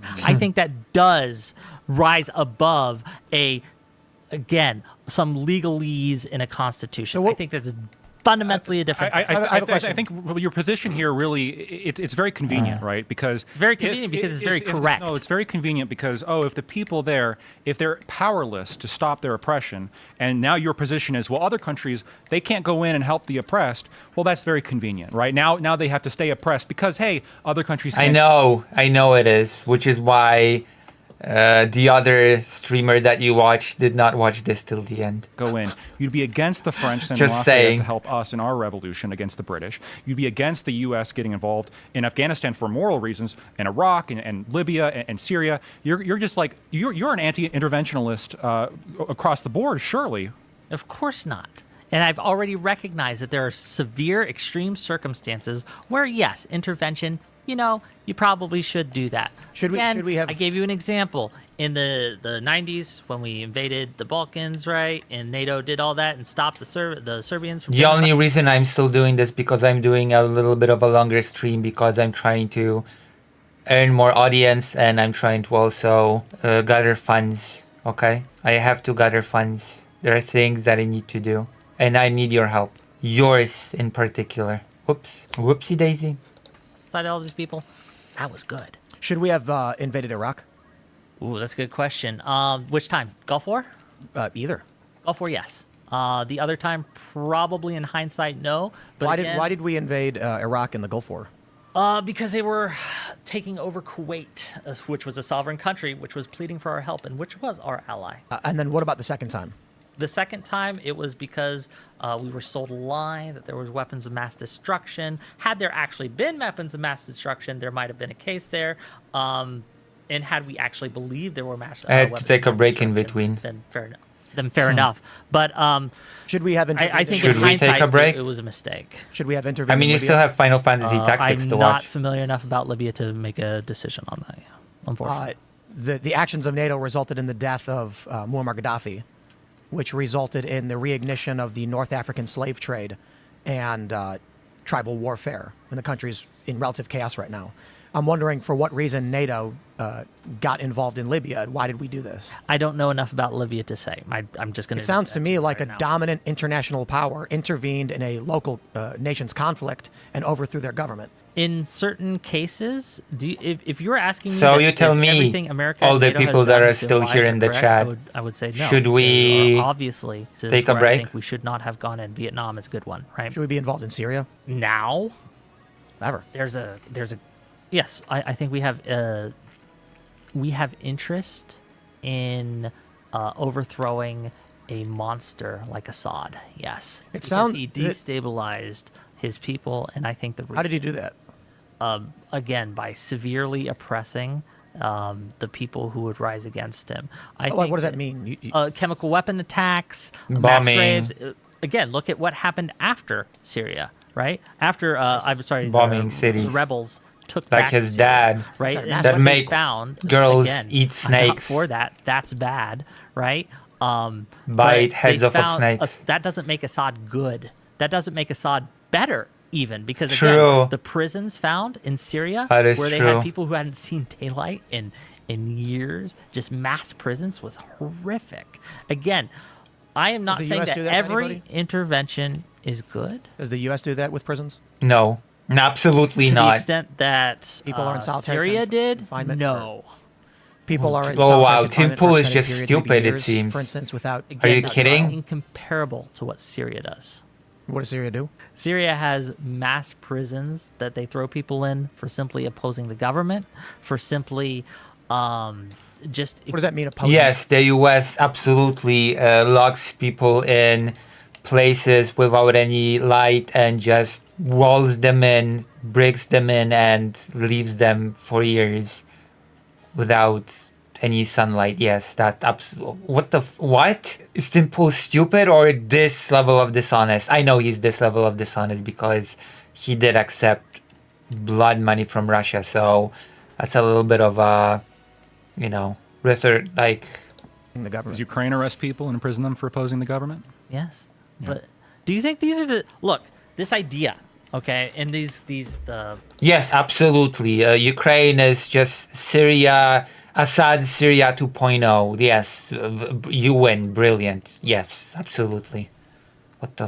Wow. Okay. Wow. Yes, absolutely. Ukraine just goes out there and gets them all. You got me, as Walter White said. You got me. Come on. You cannot be serious. comparisons you guys are trying to draw here Directly to between Ukraine? Syria and USA. Yeah, right? it's stupid to Syria compare and Ukraine to Syria. Yeah. Are insane to me. I think That's not an argument. That's not an argument. I understand, but I'm So I'm about to asking you- make my I'm- argument I'm- after I say it's insane. I feel it's insane because, in which I make my argument, right? I feel it's insane because of scale, the matter of scale. These things matter. Not It's just scale, the methods. Are you truly saying that the US or Ukraine are using comparable methods of treating its prisoners? Are you kidding me? Is this a joke on Wick's part right now? water, right? It's good to drink.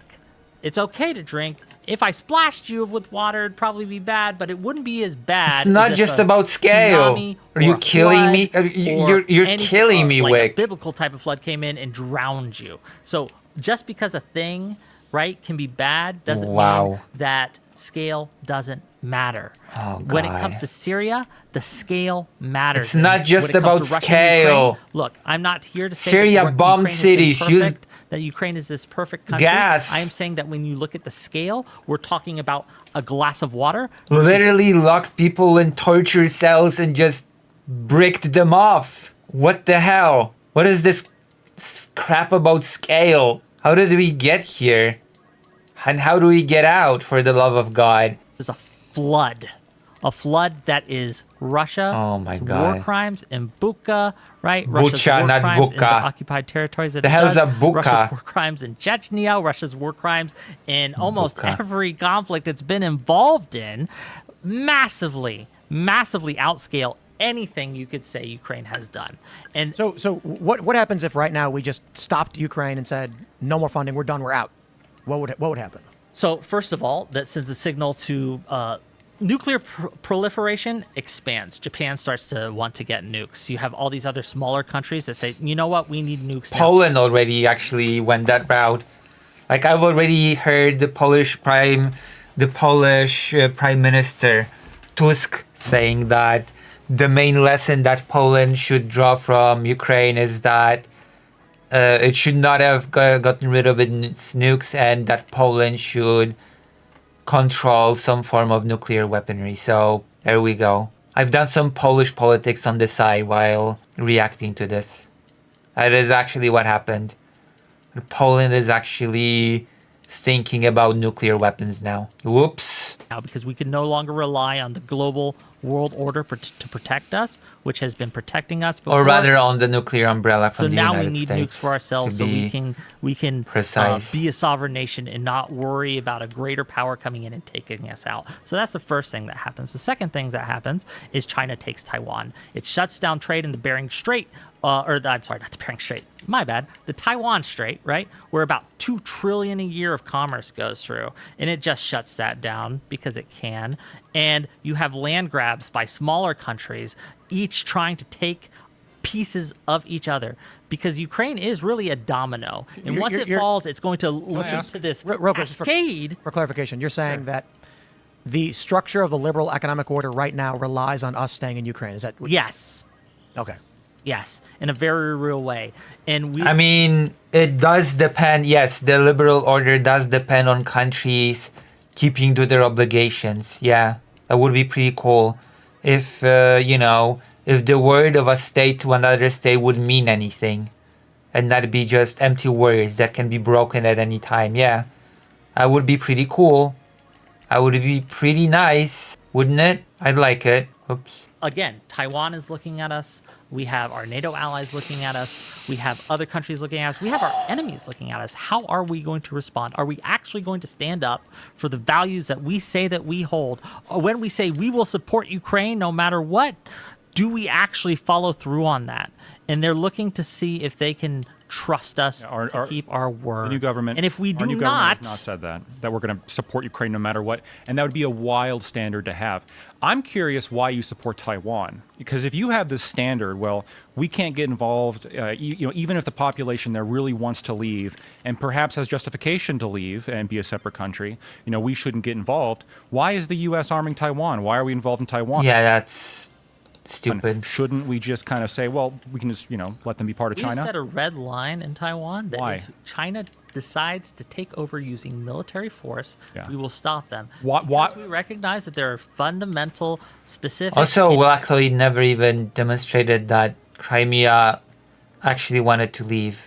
So interests that are good for America that run through Taiwan. First of all, we get a bunch of chips from them, which we put in. I understand. I understand. smartphones, What I'm asking. There's a lot of trade that went through the Taiwan I'm Strait. going towards the principle that you elucidated earlier, when you were saying that there's this principle of national sovereignty, and that countries shouldn't be interfered with by outside powers, even if certain sections of that country want to be independent. Now, it's clear that Crimeans wanted to be independent. They wanted to be separate. How is it And the clear? When you say Hold on. interfere, And their contract just need to was, clarify. the rest of Ukraine was violated when the Constitution was thrown away in 2014. So why are you okay with the U.S. intervening in Taiwan? This also kind of breakaway. this completely ignores the fact that Yanukovych agreed to step down and organize early elections, but whatever. Area, but you're not okay with the Crimean people wanting to leave Ukraine. Because again, just like I would be okay if instead of like if Taiwan wanted to hold a referendum now, right, today, right, with the situation it has now, they aren't under occupation right now, at least not in any real way. They could hold that vote, and they have several times to do we want closer relations with the mainland of China and things like that. And you have fights politically where they elect leaders that go closer to China, go away from China, things like that. If they were to say, you know what, we just want to rejoin the motherland and we are done being our own separate thing, and there was no or not enough coercive force, then we should probably let that happen. But if China came in and does what they want to do, which is send boats, missiles, and troops to occupy the nation and force the issue, then yes, I think we absolutely should stop that. I feel like you ignored something that I brought up earlier. Because that's what Russia did. Oh, sure. Well, no. I feel like you're ignoring something that I said earlier. In 1992, Crimea declared independence from Ukraine, and they were going to hold a referendum to have a vote. The central government in Kiev said, no, you don't get to have that vote. You have 1 week to withdraw the referendum with the threat of force. So when you keep saying, well, the Crimeans should have been allowed to vote without Russian interference, I agree. The Ukrainian government wouldn't let them. And they also wouldn't let them in 2014. And so that's why the Russians intervened in Crimea, for also some political, obviously geopolitical reasons as well. But the people of Crimea, you keep saying, nonsense. Let me ask you, in 1992, is it, No, Tim, you should withdraw now, and the US is going to become greater like never before. But also mass renuclearization of everybody else. But hey, it's not seemed like a big deal. Kyiv, okay, the proper pronunciation and spelling is Kyiv. You know what? Let's just Google. Crimea Declaration of Independence 1992. 1992 Crimean Constitution. After a referendum on 20th January 1991, Crimea regained its status as an autonomous Soviet Social Republic, as this was months before the declaration of independence of Ukraine on 24th August 1991.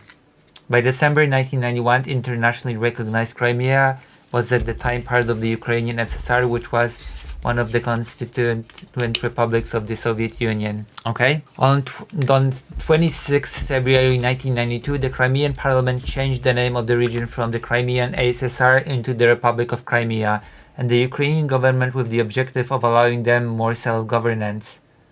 On May 1992, Parliament declared Crimea independent and adopted a constitution which was yet to be approved by a referendum to be held 2nd August 1992. On May 1992, the same Parliament inserted a new sentence into this constitution stating that Crimea was part of Ukraine. Woof. So even on May 6, 1992, the same Parliament inserted a new sentence into this constitution stating that Crimea was part of Ukraine. Are we back? Can somebody give me a signal if we're back? Is anybody still here? In this beautiful land of stream?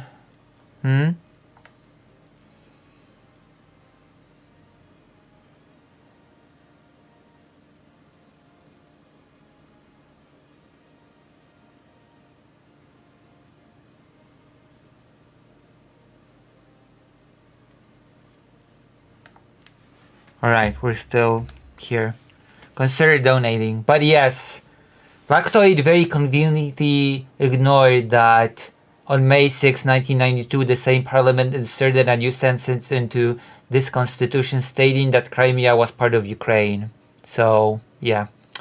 The Ukrainian parliament convened on May 15 annual the Crimean Declaration of Independence and gave the Crimean parliament 1 week to cancel the referendum. In June 1992, the parties reached a compromise. Crimea would be designated the status of autonomous republic and granted special economic status, contingent on Crimea's amendment of its constitution, including proclaiming the peninsula as autonomous integral part of Ukraine.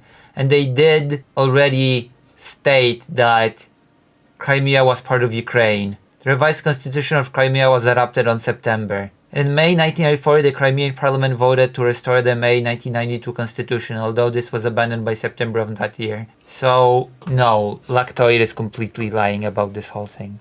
Just, what the... Of course.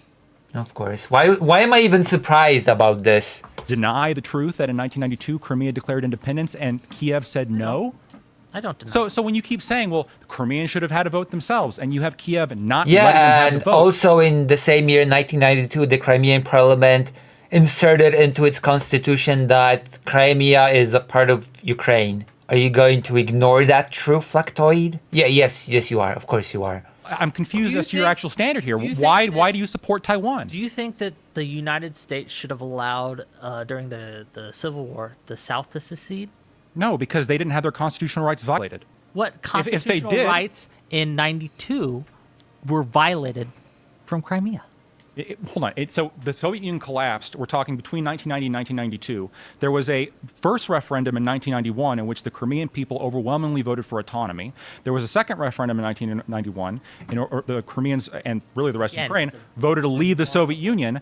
And then literally within a year of the Ukrainians having a referendum to leave the Soviet Union, right, which was arguably legal at the time. Probably Arguably You legal. had the Crimeans say, well, we're going to have a referendum to leave Ukraine. And the Ukrainians said no. So the Ukrainian people, when they wanted to have a vote- No, that's not true. There was no referendum to leave Ukraine in 1992. Again, they declared independence to be independent, but on May 1992, the Parliament of Crimea, the same parliament, inserted a new sentence into this constitution stating that Crimea was part of Ukraine. So that's a blatant lie on the part of Lactoid, of course. What else would I expect? A lie that is dispelled by a 3-second Google search, of course, naturally, as always, in this case. As always, as happens when such cases arise. vote, it was denied to them. And then in 2014, when they wanted to have a vote, it was denied to them as well. The OSCE refused to come in and monitor that election in Crimea, despite the fact that the Crimeans invited the OSCE I'm to not come saying in and that monitor Ukraine the is election. angels. Well, hold on. The fact that you keep saying, "Oh, they're not angels, they're not angels," I understand. Sure. I'm saying they're. None of they're this I'm justifies- saying let's they're. go back to the I'm point. no. None of this We're on the justifies point. Russia We're on the aggression. No. You keep saying. Let's get back to the point. But this is the thing. It is not. It's This is the obfuscation. thing that justifies intervention. Obfuscation. This is the thing that justifies intervention. not. When you have No, an- it does not, since you've lied about what happened. God, oh my gosh. How long have we been streaming? Gosh. 6 hours. Well, unfortunately, Europe does not have the guts to do that, so. What's this? Who opened the floodgate? Ramza did. I love how he has animated mustache. Yes, Your Excellency. Gather the soldiers and attack the Hokten. We can't even move because of the water. Neither can they, and that's our edge. Those are chance to make them think we won't attack. We must move now. That's not a good idea. What? Nobody wants you to be a king. Come in. You understand your death won't be a waste. Everything is guided by the will of Saint Ajora. Is he a decoy? The real Sid and Ramza have escaped, of course. Good. Pray that Ramza will take care of the rest. Take care of the rest, Ramza. Having lost their leaders, the high priest proposed a mediator for the armies. But since they were both still strong, they refused. I headed for Limbury, looking for Alma. Douchebag. Douche canoe. Are we still here? Please tell me we're still here. I'm seeing facts in front of me. I'm choosing to ignore the facts and construct my own narrative, using whatever I choose to fit my argument. Because of my program, we don't using facts and only scripts. Perfect. Like, this pisses me off so much. Like, come on. Like, really? Like, the Crimea thing was such a blatant lie. One moment. I'll do something real quick. Oh, my goodness. I'm so annoyed. All right. area that is denied a Declaration of Independence, denied the right to have a referendum, and then when they vote for a president, fine, we're under your constitution. Let me see. The referendum was not to leave Ukraine. The referendum was to approve a constitution. A constitution that had written in it that Crimea was part of Ukraine. So I will repeat because I probably got interrupted by the internet dying. what happened was not Crimea wanting on a referendum to leave.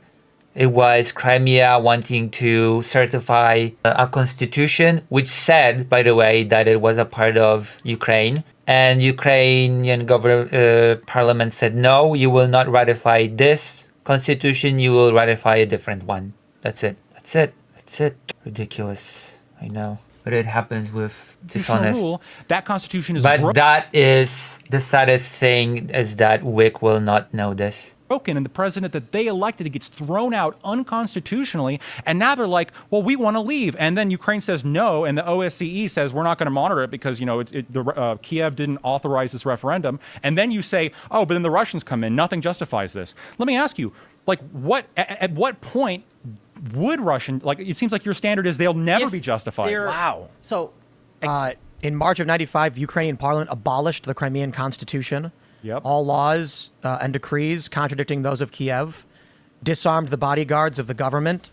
That's crazy. They've been bullying Ukrainian National Guard troops entered the residence of the leader of Crimea, seized it, and forcefully took it over. Yeah, look in 1992 as well. Wow. The whole story. That was in 95. That was, In 1992. I'm looking at 1992. And I've already shared my findings with you, so... yeah, I believe that was 95. That was in 95. This has been going on since 91. There's 91, 92, 95, 96. When the Soviet Union fell, Crimea said, we're our own place. Kiev said, we won't let you do that. Yep. And so then, That's not over the what next happened. few years, Crimea had established its own forces and constitution, declared independence, and then Kiev invaded and took it over. I'm not here to argue. No. That's absolutely not what happened. It is absolutely not what happened. Wow. Okay. I guess we're writing our own alternative history now. We're playing What If Alt Hist in real time. Wow. What was the article that he was reading, by the way? In 1994, the legal status of Crimea as part of Ukraine was backed up by Russia, who pledged to uphold the territorial integrity of Ukraine. Whoa, hold on, what's this? Oh, okay. This is so dishonest. They showed it on screen. Oh my fucking god. You're kidding me, right? Oh my god. Okay. Wow. This is brilliant. No. Again, there's been a lot of evidence. You're about to totally misquote the actual history on this once again. Yeah. When it comes to Crimea, okay, as Tim just pointed out, 1995, 1996. There was also 1995 when the president of Crimea decided to just disband the Crimean parliament. You forgot to mention that. Wow. I hate this so much. I hate Lactoid so much. Calm down. Calm. Okay, calm. I must become a calm person, okay? I must become one with the universe. Let's see if Fake Cal Parker has done a segment. Let's see if any new segments have arrived. Oh my god, no new segments. Wow, okay. I've been betrayed by Fake Cal Parker. I see. Okay. I see how it is. I think we're gonna finish for tonight. What do you say? We've streamed for 1 billion hours. So, yeah. We're gonna continue this during the day. I have to rest.